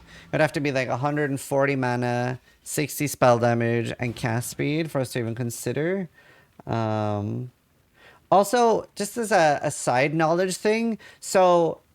There are skills, there are spells in the game that are physical, like Blade Blast and Ethereal Knives, and this might look insanely nice to those players, or Blade Vortex. It has physical damage, it has cast speed, spell crit, it has nothing open to craft, but it also has the +1 physical spell skill gem.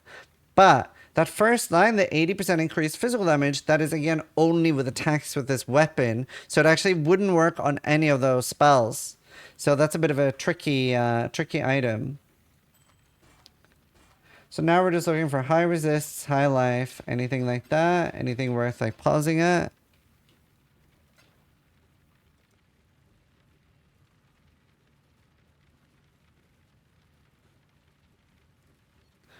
Now we can probably go towards Betrayal early because I really do want more of that. Up here, get even more decks. Let's see. So now we have Carcass. Since I have 2, we'll see if any are easier.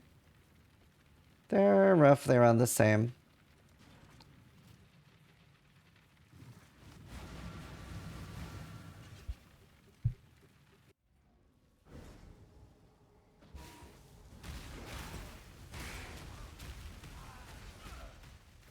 Okay. Carcass's boss is the Act 9 boss. So this is Incursion. Let me show you how we do that. I normally don't engage with Incursion until you put points in it. But it's basically, if I entered here and I killed the bottom left, this will always change the room to something else. If I kill the top right, this is actually, it doesn't have a base room right now, so both are changing it to a level 1 room, and all rooms go to level 3. And we have some other rooms here too, like an explosive room, storage room, pools of restoration, and it is the pool of restoration that we are actually interested in here. So we don't really care about this room that much. Well, actually the lightning room in the top right is kind of useful. So now that we're in here, as long as I kill this top right architect, it is going to create a lightning room here. And if I kill all the monsters here, they're going to give me at least one, you're guaranteed to get one stone of passage. And now I can go, okay, it's the top left. This one is the one that I actually want to open. Pools of restoration. So now they're linked together. So you're in the past making a dungeon in the future. Or the other way around. You're in the future making a dungeon in the past. Something like that. And then once you've done loads of those, you can actually go into the Incursion Temple and do that. And that is actually really useful for our build, because the lightning room can give us decent things, and the life room, the Sanctum of Vitality, can give us a really good amulet. So, especially for solo self-fun, we really want to care about that. If not, I probably would have skipped explaining it.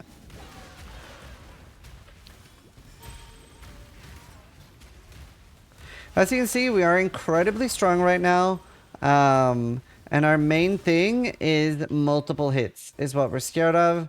That's why we really, really wanted that, like, evasion. So that, like, things like that become less scary. They still are quite scary, but we want them to be less scary. So right now I have 5,600 evasion, and obviously we will be getting a little bit more, but we won't have that much. Now here we have a gem chamber. It's not really particularly useful for us. We can take the strongbox chamber, and we'd be hoping to get divination strongboxes that give divination cards. They could be useful, or arcanist strongboxes that give us early chaos, chance orbs, etc. We don't really care about connecting this anymore, so we'll just leave. It already is connected to most things around it. Oh, actually, we could have connected up there to the cellar. That's fine. We have loads more attempts to do so. This one doesn't have anything interesting. Tempest generator and flame workshop. What we will do is we are going to upgrade the Tempest generator. It is kind of interesting.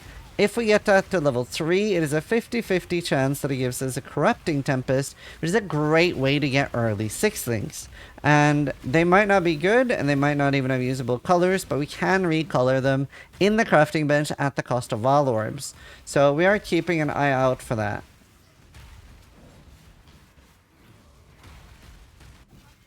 Good job.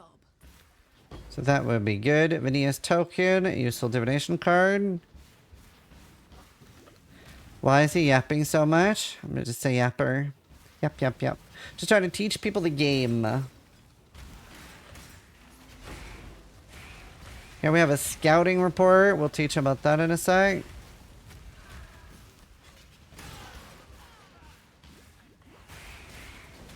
Like, even rares are, like, dying incredibly fast. We're now only reserving 265 life. So that's nice. So we actually have 2,900. Still a little bit low. I usually have, like, a bit more at this point. But I'm also not over-leveling as much as normal because we wanted to be a little faster.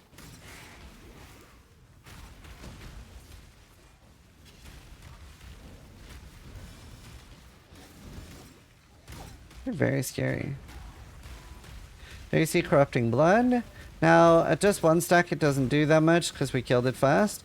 But once you get 10 stacks, it can really, really hurt. And since we don't have Corrupting Blood immunity right now, we might have to log out. Okay, this is where the boss is. We insta-faced the boss. That's just how much damage we have.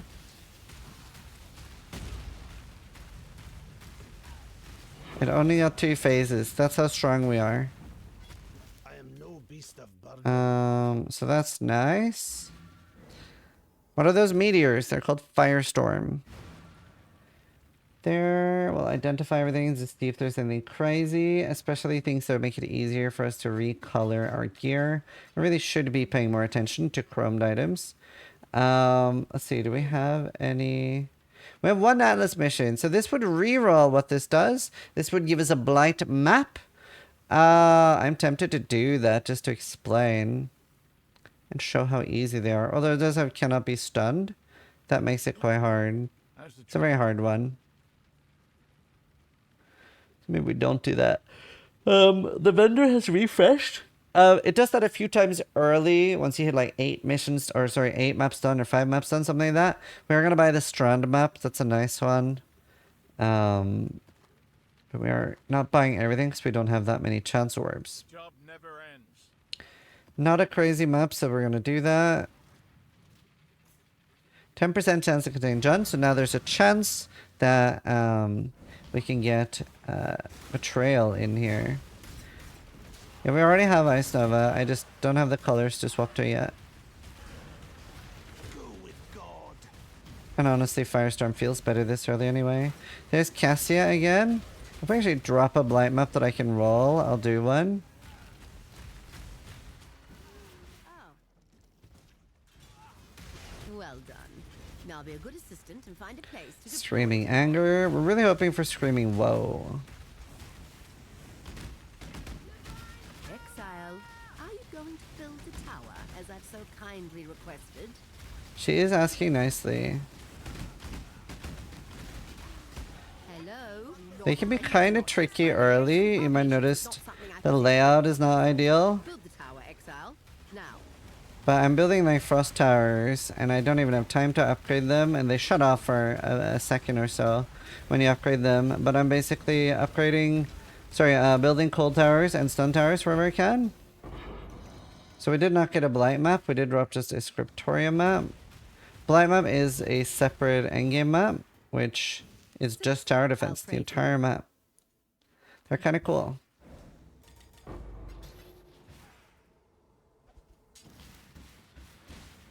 And obviously we're still at this point gaining a large amount of power just by leveling up, which is really nice.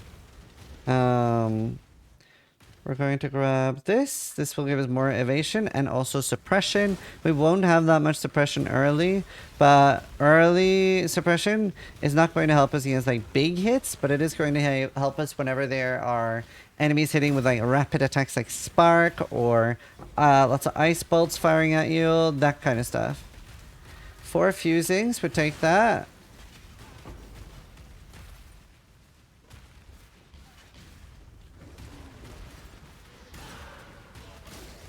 There's a lot of different dangerous monster types too. One of them is in this map, that cannibal. It's very easy to get intimidated by them throwing those Molotov cocktails at you and then backtrack into them. And this kills you. Another dangerous enemy is also in this map, those goats. Some of them have fire molten shell, like a big fire shield, and that can be really dangerous. Ow. Very dangerous.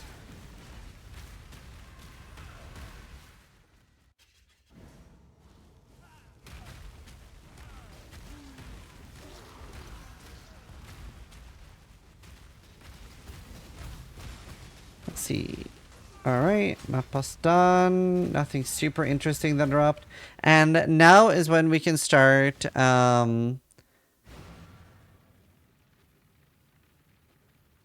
wait, what's happening in chat?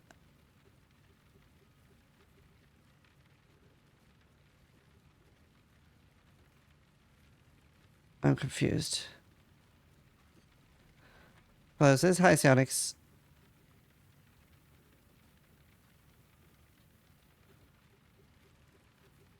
Yeah, I've never played a Mjolnir build. He was being entitled, asking for your build help on a build you haven't made. I told him he can't. Yeah, I mean, I'm making a video right now to help many people. That's fair. Thanks. Let's see. Ooh, this is kind of really good. Right, so this has pure mana and hybrid mana. So it is actually not really good. We're gonna ditch it. Let's see. We have 2 oils. Nothing we can do with that. We need 3, and then we can teach you that next. Let's see. There, higher chance for Jun. Let's see. Are there any low-level maps we haven't done yet? None of these are uncompleted.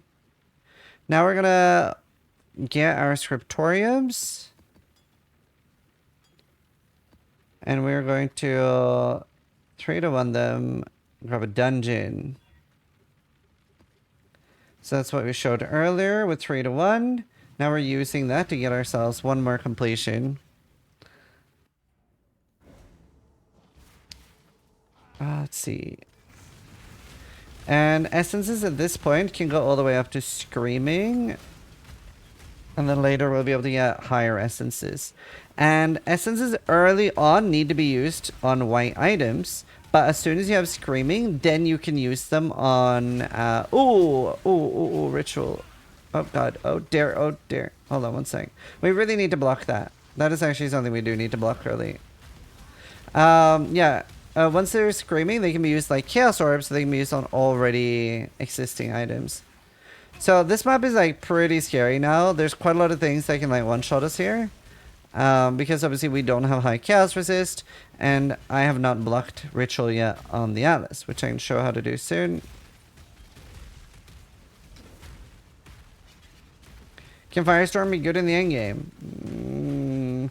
Every build can be viable right now, but it would be like C tier at best. So like you can do all the content with every build, especially on softcore. But it's not something that would be really good.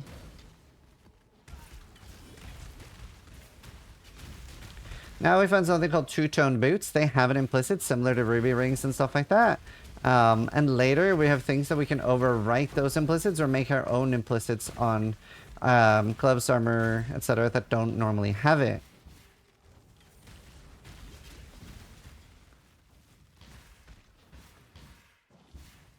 Why do you want to block ritual? Because of the chaos damage monsters are so scary on hardcore early on.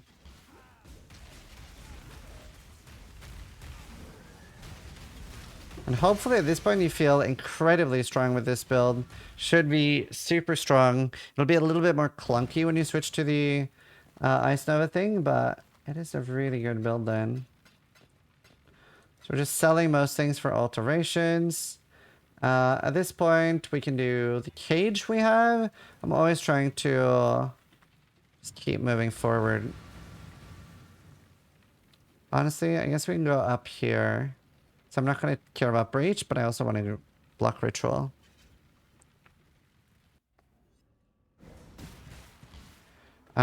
And for most mechanics that I don't want to do, I would simply skip them.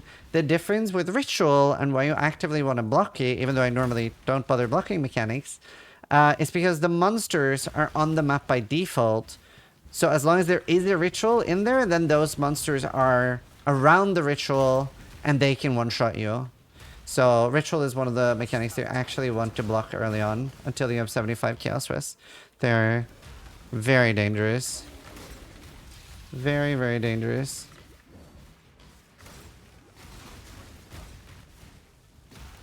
Now we're coming up on harvest, one of the mechanics we want to explain. So in here you'll find fields, and there are fields that are blue, yellow, and purple, and sometimes you'll hear streamers talking about blue monsters, and they're not talking about the blue fields, they're talking about these, because these are going to give us a guaranteed crafting material, whereas those like at the bottom there, they are not going to give me anything guaranteed. So a lot of the time I will just skip them and I will only do the blue named monster fields. And you have to choose one, you don't get both fields. So I'll take this one now, and then we have 44 yellow, and we're gonna get some purple. That is not enough to craft, but there's, by doing harvest, I unlock something called a Horty crafting station, and I'll be able to do things like reforge life, reforge fire, or reforge cold, and it'll guarantee at least one stat, so it would guarantee a life stat, and then everything else. So they're kind of similar to Essence, except Essence guarantees a specific tier. This just guarantees that, yeah, it will have life, but it could be like 110 flat life, or it could be life regen. So not exactly the same, but has very, very huge crafting abilities. It's very nice. Yeah, it's a more specific Chaos Sword. And there are some more in-game crafts there too. Got a cells map, that's good. And we are going to be picking up every map. And once you start the mapping section of Path of Exile, like, again, you don't have to. You can easily get away with probably 50 to 100 hours with no stash tab. On Tradely, you really... Like, it sucks to trade and make forum posts. Obviously, you have Auction House in the game now for currency and stuff. But, like, selling rare items, you really want at least one premium stash tab. Even to, like, get started. But now, if you're thinking, like, the game is pretty good and it's something you do want to play, again... There is no pay to win in the game, like pay to win with power. You can't I can't buy level up, I can't buy gold, I can't buy orbs, anything like that. But you will be able to buy stash tabs, and I do have separate videos going over all of them and what I recommend and why. But the absolute really important ones is at least currency stash tab and map tab and maybe one quad tab. So that's like 4 stash tabs in one, and this makes it easier to trade with other players. Like the currency tab, this is up to 5,000 of each orb. The map, you can hold up to 72 of each map. And I'll put in 2 maps here. It'll be really easy to see what you have completed without holding alt and stuff. So they're pretty useful. But I'm still going to continue playing as if I didn't have any, because you don't need any this early. You also might notice that I don't have a regal yet, which is annoying. Okay, we're going to move up here and block Ritual next. A few cells maps. That's fine, nothing dangerous. I'll try to point out when there are scary monsters.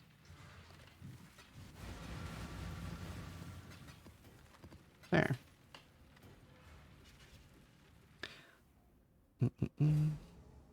Sell out? Oh, I'm not sponsored to do this. I'm doing this to help people. This is not a sponsored video.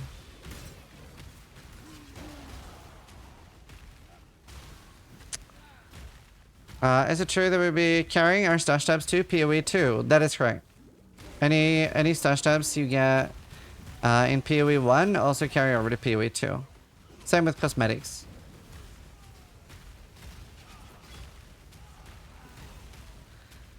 Let's see.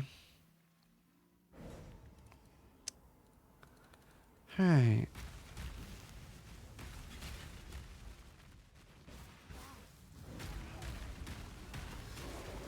Does that mean we'll have the same currency in PoE 2 as PoE 1? No, the tab will probably look different. Because we already know that we aren't going to have alterations in PoE 2. So the tab will look different, but it'll have its same purpose.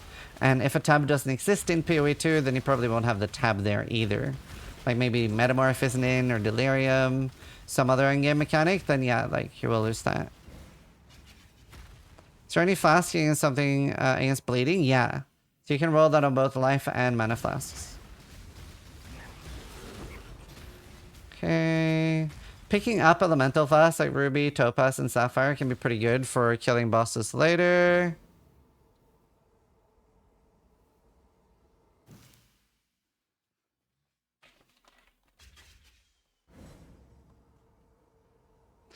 Let's see. Man, that guy that Madiki banned earlier actually started whispering Madiki pissy remarks. He messaged him, nothing new, the streamers that always claims to be the most helpful barely do it at all unless it's for profit for YouTube. SMH, some people. I feel like I spend my entire day helping people. I mean, right now I'm recording a video to specifically help people. People are crazy. Yeah, it was Celty WD.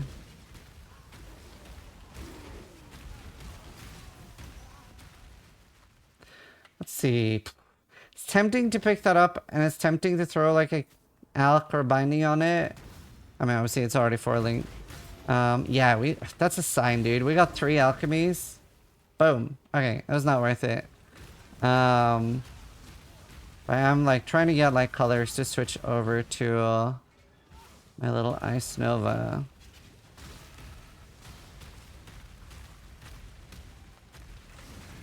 And we're going to be doing like every essence. It's just good to have a bunch of. It's good for crafting. Ow.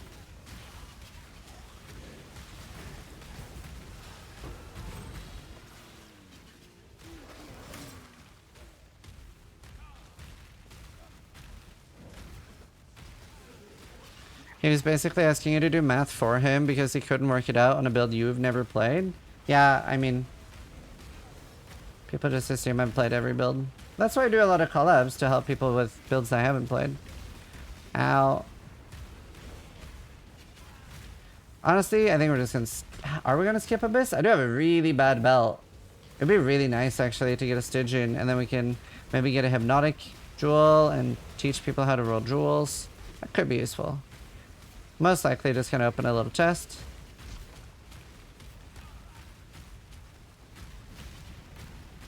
Yeah, there's the chest. Maybe we get a Hypnotic.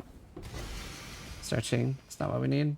We're kind of full. We're just gonna leave that unique there. So if you're coming from some other games like Diablo, etc., like uniques are the end-all be-all, whereas in Path of Exile, rares are the end-all be-all. So you might see that people are ignoring uniques and stuff a lot of the time. And that's pretty common. They are good to pick up for shards and stuff like that. But it's very specific, the uniques that are good. Alright, I kind of full cleared this map, but whatever. Why connectivity instead of cold res curse? Because we don't do any cold damage. And even later when we use Ice Nova, we still don't do cold damage. This is a lightning build. It's because all the damage is coming from Archmage. Holy fuck. That is nice. 20 more life and more res, so it makes it even easier to res cap. So I definitely want to craft lightning res there. And we are going to 4-link that. That is quite nice. Honestly, we could armor scrap that.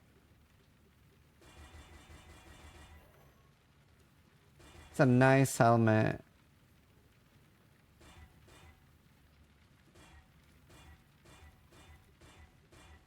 Oh dear. Oh wow, we actually are so unlucky. You obviously can just force it to be 4-linked for 5 fuses, but I usually never do that. Bad belt with Rune Alchemy on it. Very unlucky. Okay, nothing else is good. Nothing interesting there. If I had life on it, you could keep it. We'll move up, start moving towards blocking ritual. Keep this for later.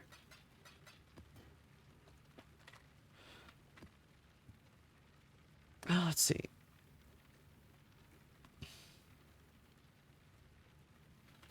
There, now we get 10% suppression. So now with our Quartz Flask up, we're at 24%. And we are probably going to take... I don't even know if we take a mastery here. No, probably not. Later on, the suppression, if you have evasion on all your gloves, body armor, etc., is really nice. Nothing really scary here. Be careful.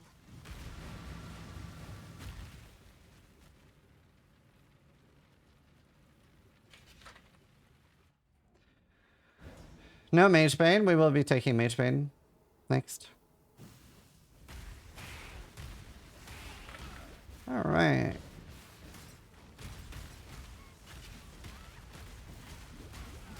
Again, always stand like on top of these when killing them.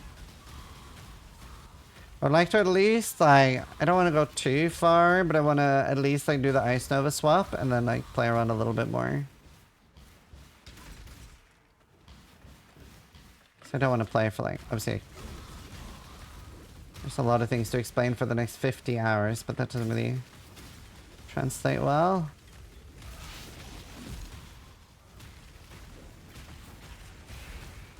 Okay. Oh. Oh wait. Carnal boots. They're a good base. So I'm looking for like Evasion ES. Already now you could think about getting a more strict filter. Neversink does have like higher strictness. I usually make my own because, well, I want to know exactly what is going to be on my filter and what isn't, and I don't really trust anyone else to do that. And in my Twitch channel, I do have like exclamation filter so that you can follow along to what I do. Again, like you will always be better off making your own when you know what you want. But I don't trust anyone else to do that for me, so I have like a modified version of Neversink. Now, I don't necessarily recommend following mine, because what I do with my own filter is that I switch out the sounds of like the jackpot things, so that if people, most people don't use mine, and then they will have a different sound for the jackpot. So they don't have to be like, oh, did I drop something? Oh no, it was the streamer. So I specifically do that so that it's, there are different sounds on mine.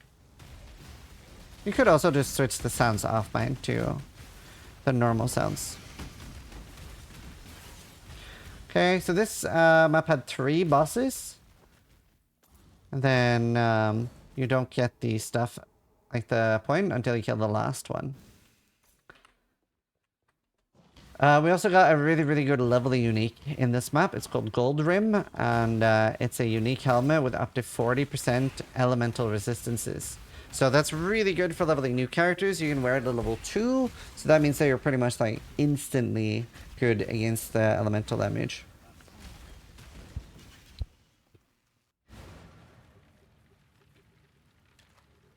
High cast speed, decent spell damage, cold damage to spells, no mana. Can craft mana, but cold damage to spells is kind of whatever. I don't really care. It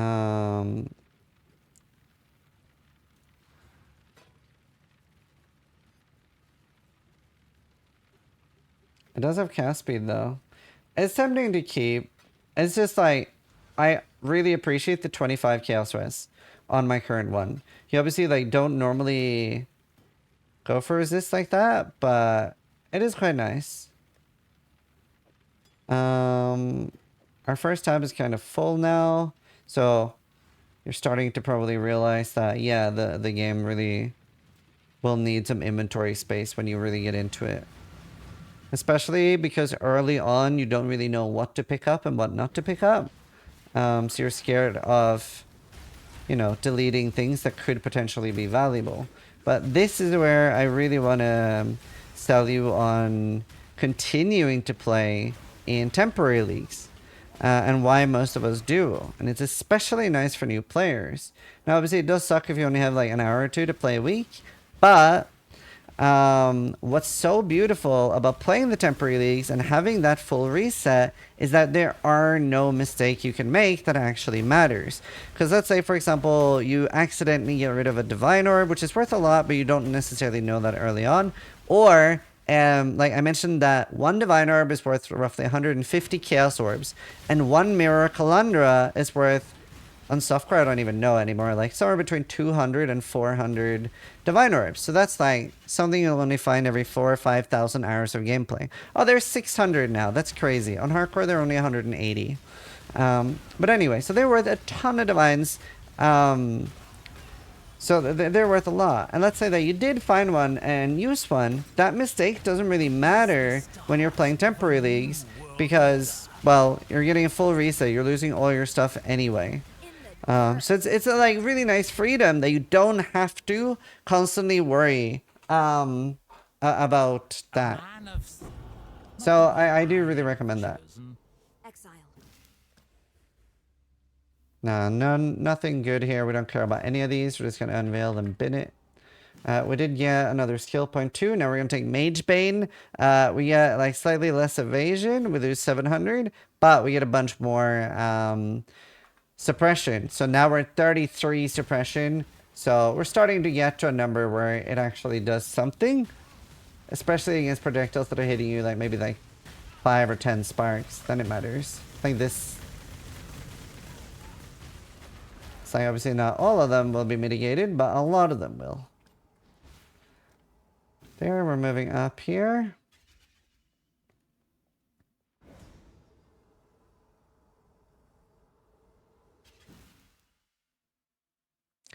By the way, sis, don't forget to mention the new player gear picture you made. Do you see? Oh, I don't have a link to that because we made that last season. You're right. That is really useful. No one will be able to I wonder if Madaki or Scry can find that. Or you.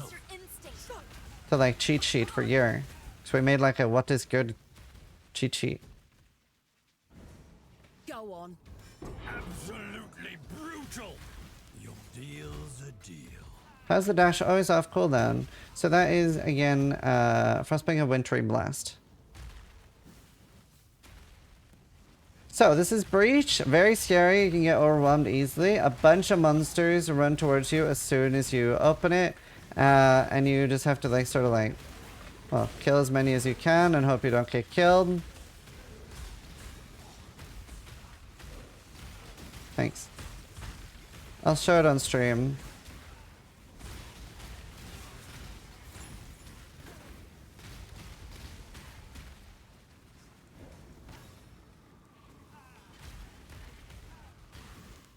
Oh, I didn't know that was ever made into a Reddit post. That's cool. Oh, that did really well on Reddit. That's nice.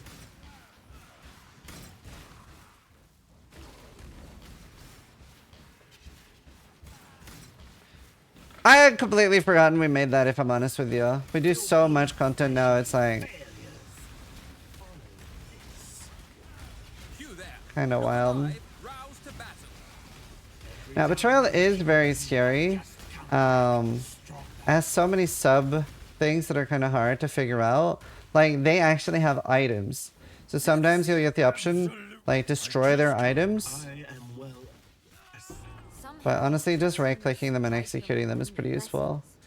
Because you're getting loads of good unveils. Nothing we care about here. Ah, the double damage one would have been okay. Nothing here. Energy shield and armor is decent.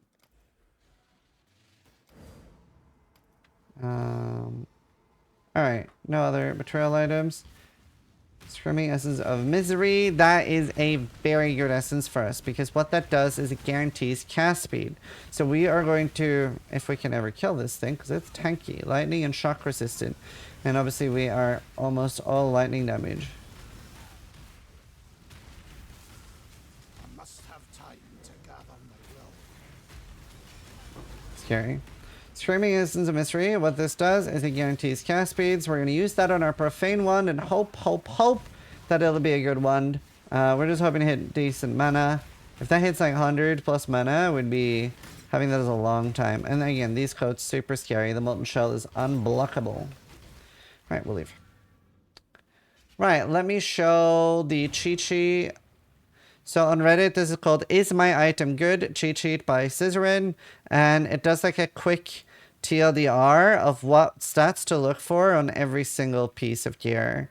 So rather than me saying, I'm going to link this in the description because I'm going to forget that. I'm pretty sure you can find it just by searching Is My Item Good? Cheat sheet by Zizaran.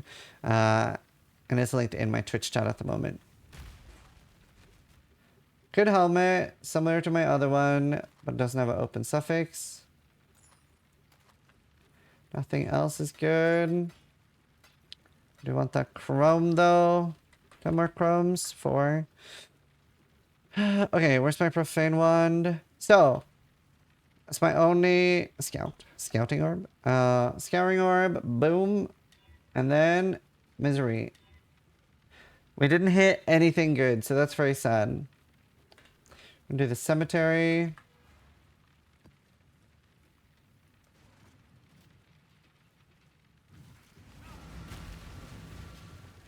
Yeah, absolutely, David. If you can post it, try that. Actually, I might have to post it on YouTube.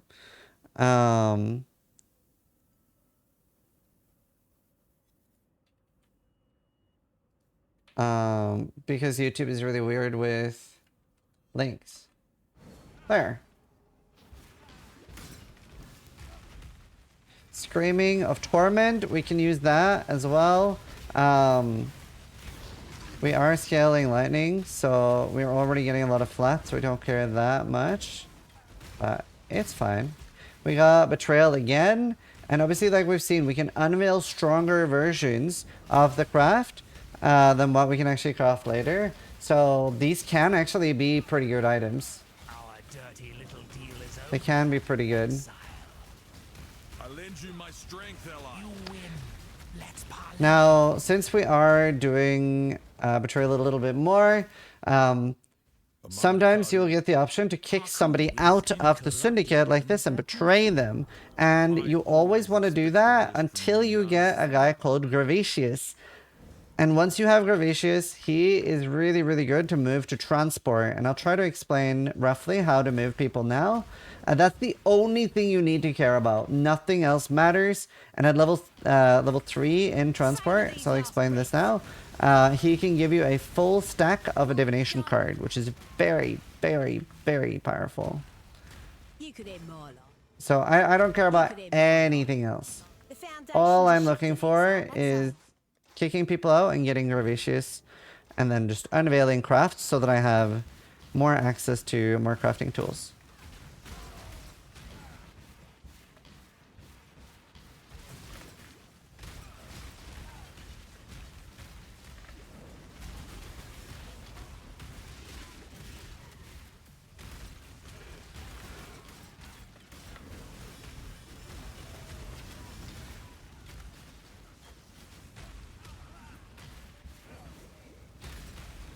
Do we want to do another abyss? We do want to pick up more crumbs. I have a hard time picking up crumbs, to be honest.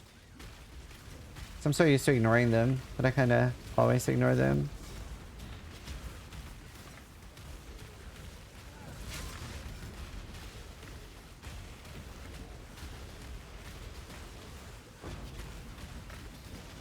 Val scouting report. This is similar to the other scouting report that'll like refresh our mission.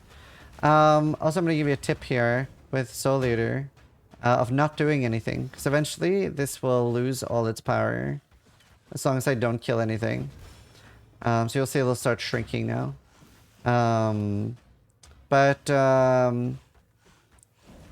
They're quite scary. What was I saying before Soul Eater interrupted me? Oh, the Val scouting report.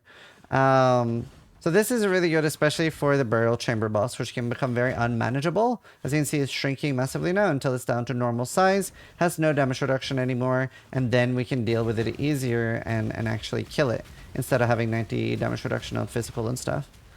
But yeah, Vault Scouting Report, it'll be the same as the Explorer Scouting Report, but it will have corrupted maps. This can be a great way to get your unlocks later. So save these for your raid missions.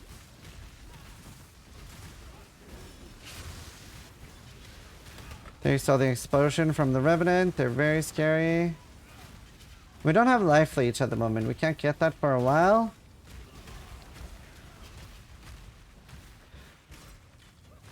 And now with Betrayal, there's always intervention and research. Those houses are always there. And then it's a 50-50 between transport and fortification. It's not exactly 50-50 because what it does is if you need transport, then you'll get fortification. And if you need fortification, you'll get transport. So it's a bit of a sense detector. It'll sense what you need and give you the opposite.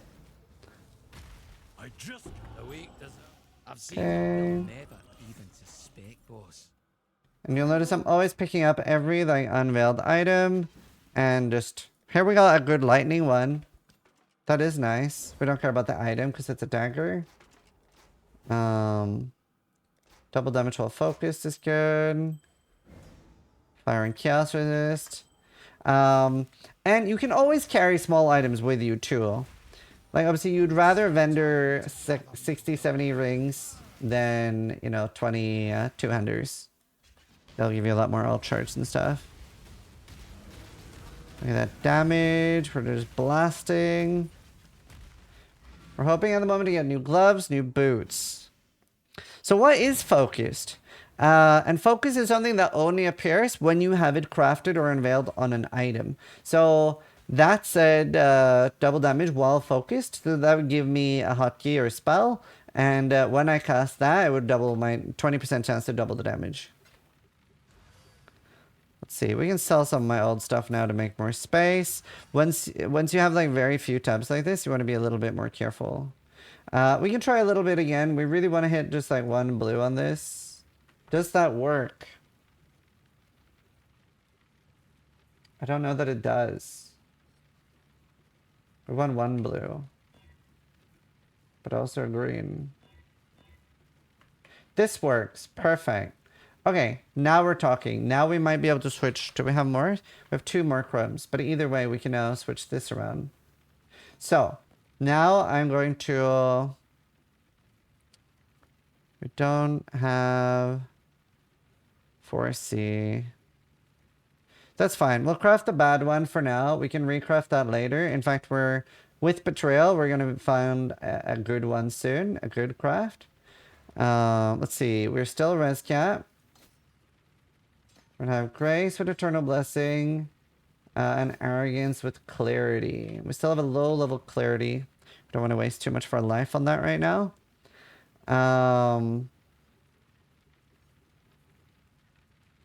We are also going to take... What else are we taking right now?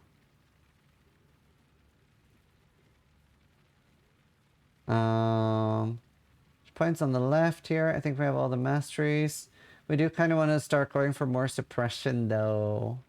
Early suppression is really nice. I think we have the majority of things except moving nodes. So right now we can grab some of the nodes that are like nearby, like reduced mana cost is really nice, like these, and like the travel nodes here, 10% mana, etc. They're really good. Fragment tab is very nice. Right, we have Screaming as a Torment. We can use this as a Chaos Orb on this and hope that we get something really good. We didn't, but that could have been nice. Next completion, we'll be able to... do we want to have a siege map? We don't. Where's... Long day. Okay, we'll buy dunes. One more completion. We'll be able to block ritual. Never ends. Merclub is better for Ice Snow Frost builds. Because in Merclub you have the option to get... wait, did I accidentally... That's fine. In Merclub you have the option to... 10% chance to get the... Turn it into a specific Transfigured Gem. 38. That's nice. Now we're gonna... Let's see. I think we have a Screaming Hatred or something we'll use.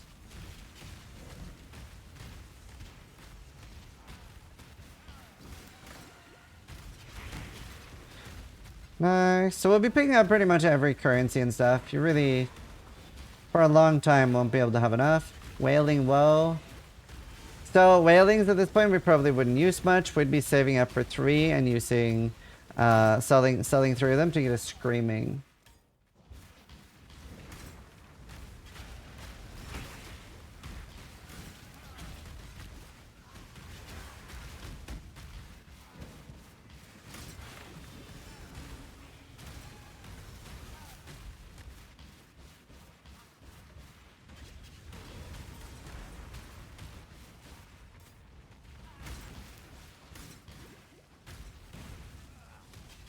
And obviously, like, rares can have, like, a secret conversion where they will, like, convert or, like, give you a bunch of... I can't really do fractured gear so much anymore. They kind of removed that. Harder to get fractured gear now. But you can, like, just drop, like, a decent amount of stuff. So rares are very worth killing now they earn maps. Let's see. Is there any more chromes here? I might need a few. Then we're going to switch to Ice Snow or Frost Bolts.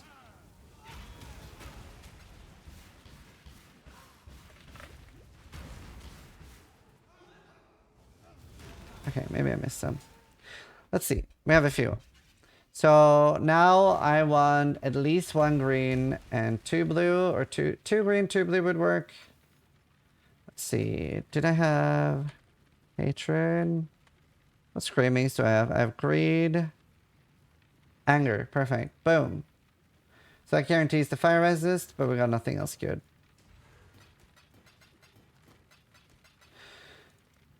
Now we get to block ritual. And then, yeah, let's chrome this. Perfect. We'll take that. Now we got to link it. I'll armor scrap it to get a bit higher chance. Finally, at 4 link. Been some luck at least. Right, so now we are going to switch. We are going to do Frostbolt. We don't need any particular level on that. We don't care about that. We want greater, multiple projectiles. Returning projectiles is nice, but it's not the end of the world.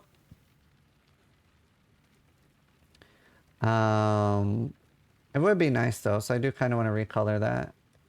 And we want Arcanist brand. I don't like this for clearing. I only use it for bossing, but I'll show it anyway. And then we're gonna do Ice Nova. Oh wait.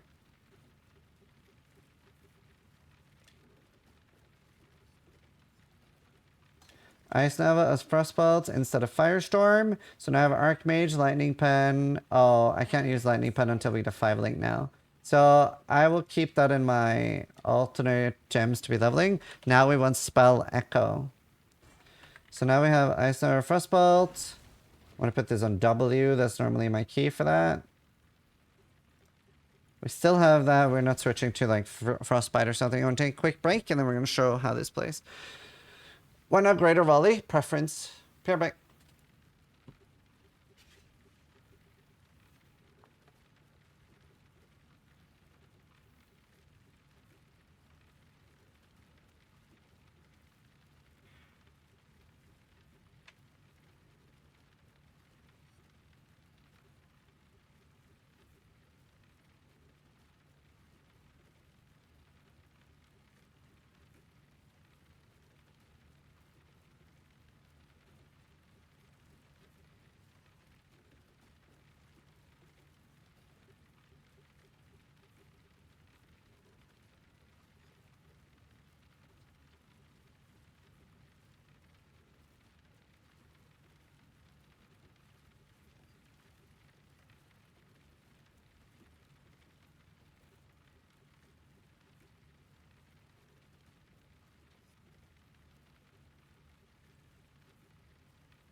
So, there's 2 ways to do the Frostbolt setup. We'll show the differences now.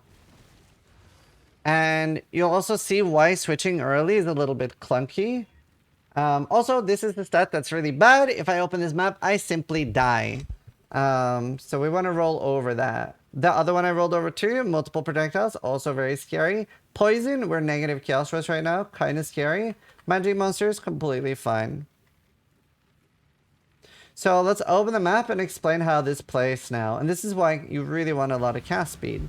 Now, there's a few ways to play this. And I would normally have greater projectiles in here too. It makes it a little bit nicer.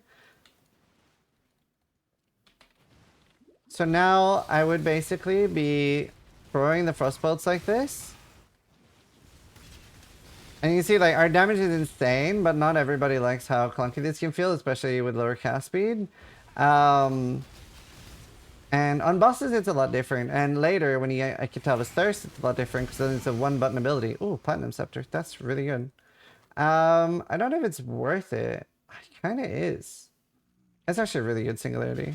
And obviously you can see I do a lot less damage when I'm just right-clicking. I specifically need to cast this on the Frostbolt. And the level of the Frostbolt doesn't really matter because like it's our Ice Nova that's dealing damage. Now there is a different way to do this too, and this is how people typically do bosses, and that is using Arcanist brand. So that makes a brand on enemies, and that brand will keep casting Frostbolts. So some people like that more. I found that too clunky for clearing. I hate it. It's amazing for bossing. So I'll show that on the boss now. Yeah, here's the boss. I don't want to curse this boss. This is terrifying to curse. If I curse this boss, it does like a big curse explosion. And that's very scary. But for single target, this is really nice. And you can see I have crazy damage now. Actually crazy damage now. And that'll continue to get better. So I would probably be using a few more chromes and trying to get returning projectiles can feel quite nice. Because I feel like, oh, scary. Because like even with my cast speed right now, this doesn't feel too bad, like casting this, especially with the Onslaught Flask. But I really early want to try to get Profane ones for the, you know, it would be 28 more cast speed from the Implicit. And cast speed's so huge for this. It's a big multiplier to our damage. I must have time to gather my will. It is also chilling the enemies, sometimes freezing them. So it's quite nice. But you want to like, you don't want to be on top of the enemy. You do want to try to like cast this while you're moving towards them kind of jam. Honestly, it feels better than I thought it would. It's just because like the damage is so obscene. So like we're sort of just like walking with it. So I don't like using Arcanist Brand, but you can. And obviously like we have like Spell Echo is level 1, right? The support gem. So this will get a lot stronger too. So I would recommend switching early just because you'll get more used to it. And yeah, it's nice.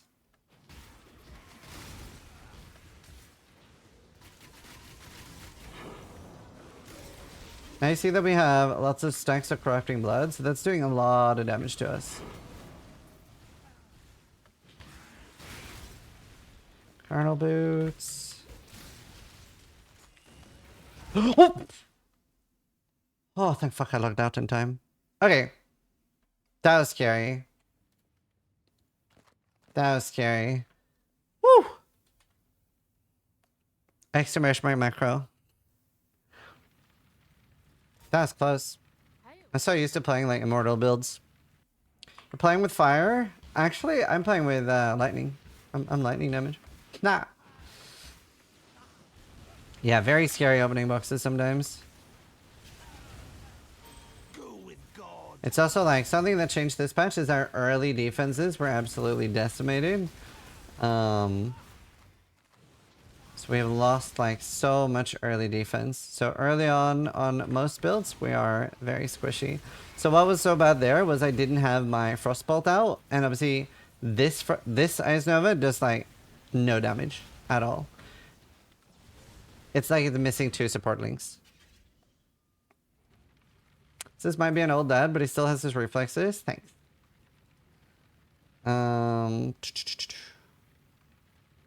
What do I go for next? I'd be pretty tempted to go all the way up for essences. Have at least 1 essence of the highest tier. That's quite nice. I'm a big fan of that.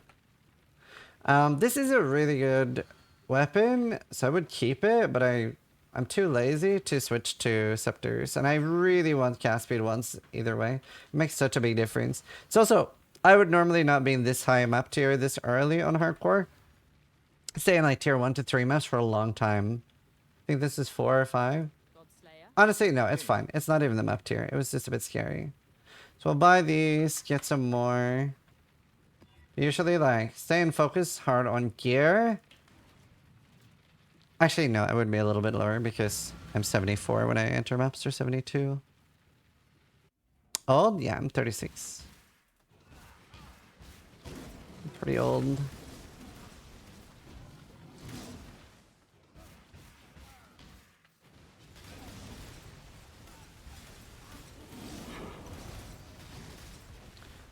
But yeah, I think we'll be pretty much good to go for the video after showing the swap here. So hopefully showing a little bit more of early maps will be interesting to people.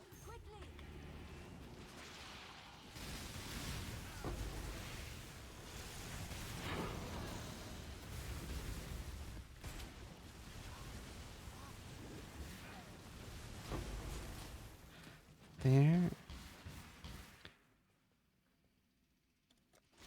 So we're getting all that blue juice. Definitely worth to pick up harvest early. Although that is one of the mechanics that I end up not doing a lot unless I have specialized into it. It goes a little bit beyond what I... Ooh.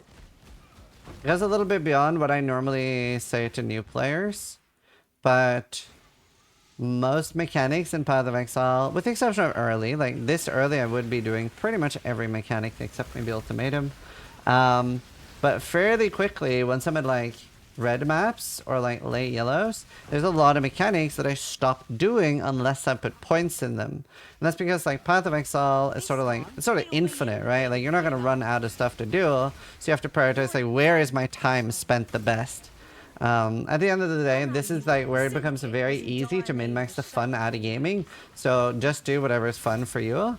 But I will very often just skip mechanics that aren't specialized into, because they are like so worth it while specialized, and you have the points in them, and sometimes not worth it at all without. And like now you'll notice like if I had a shit ton of cast speed, it would feel so much better. That's why we have like all the cast speed nodes we could possibly think of. We can reduce mana cost and increase mana here as well. Obviously that'll feel good. But the faster we can get that Frostbolt off and start Ice Novaing, the better.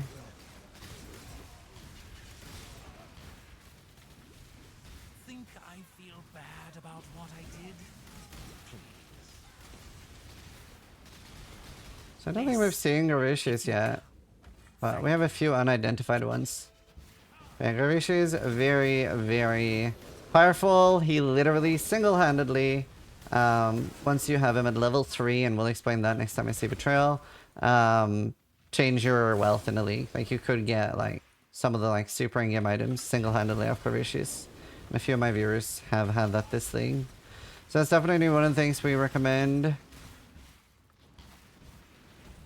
So I'm actually going to skip that essence, because it's just a low level essence, but it's on the scary monster with that like bear. So we're just skipping that. We don't need that. Sometimes it can be good to skip low level essences that aren't interesting anyway. Here we have Cassia. We're definitely going to do that. Now, here's a good thing. This is in a really weird layout where Cassia doesn't get to spread out and have multiple lanes. They're all in one lane. And a cool mechanic with Blight is that what happens now is that all the rewards are going to be Blight. So we actually have a really big chance of getting a Blight map here. So that's really cool. Okay, we didn't get one, but we did get a bunch of oils, which we can use for a new teaching moment. But at least I had a big chance to give me a Blight map. No more deals. Just good, please. You are nothing but I'm trying recoloring now as well. Where are your first ones now? You forced us Betrayal to can be this very path, deadly. Laura. Definitely wouldn't have been surprised if I died. Okay, so how would I move somebody like, let's say I want to move Leo towards transport, right? Let's say that he was Gravicious. What I would do now is I would kick him out, the left option. This is -1 rank on release, and then he would stay in like stasis for a few turns, and then eventually he will be with no star.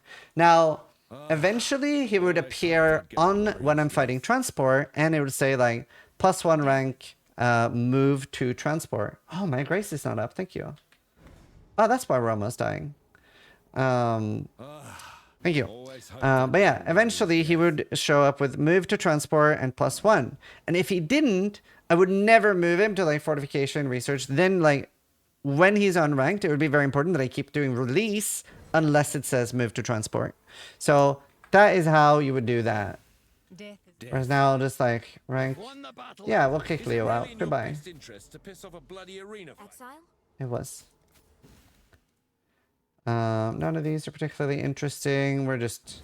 Oh, this one. That's a good craft to have. Increased damage. Generic increased damage. But yeah, all you need to care about then is moving Gravicious to transport. Which, have him unranked, and then hope eventually it'll say move to transport. Could take a long time. And then... the next step then would be just to keep doing Betrayal until the safe house intelligence fills up. See how fast we kill bosses now, by the way. It's crazy.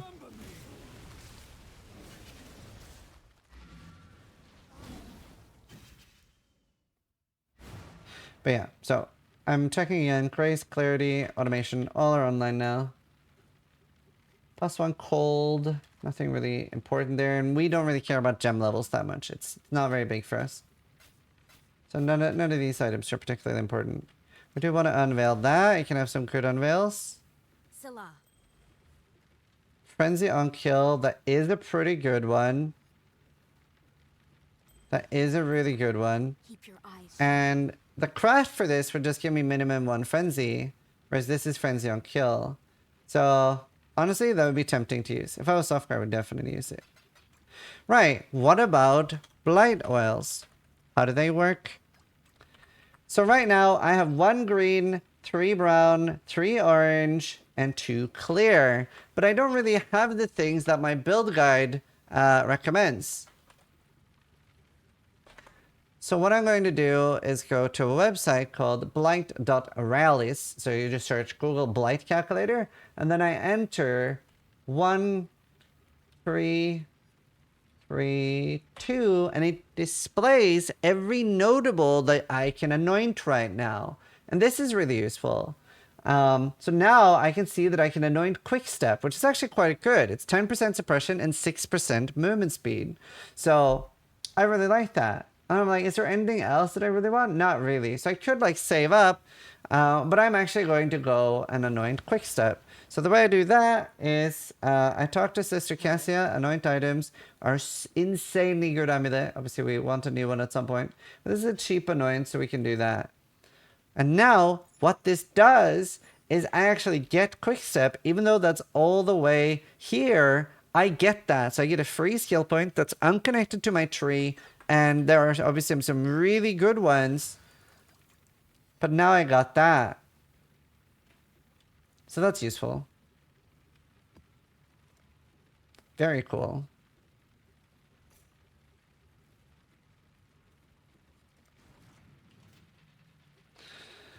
I think that's all early endgame I want to explain. So we'll do this map and then we'll wrap it there.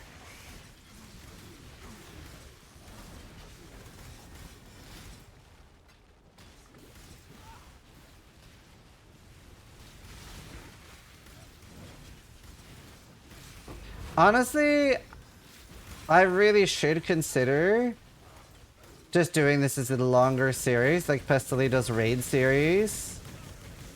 But it's so energy taxing, and I really want this character to respec to Spark later.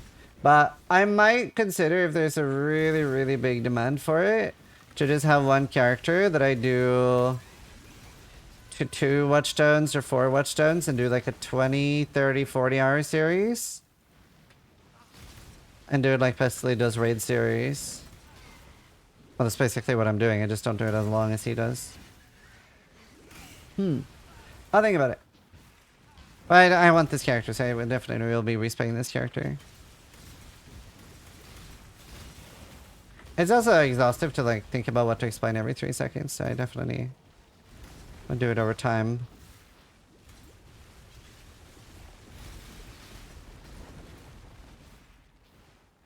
I'd be sick with this guy. Maybe I don't transfer him. I'll see. We'll see how the second episode does. When that's up. But I'll wait. I'll wait with transferring him. So I can make him a Spark character in 3 hours anyway.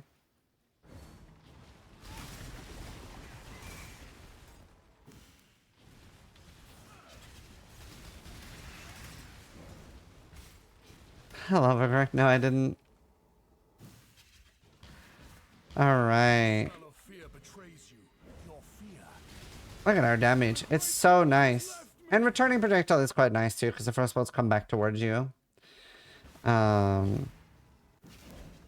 So yeah, I'm gonna end the Everything Explained part 2 there. I'm gonna think about whether I'm gonna do part 3 or not.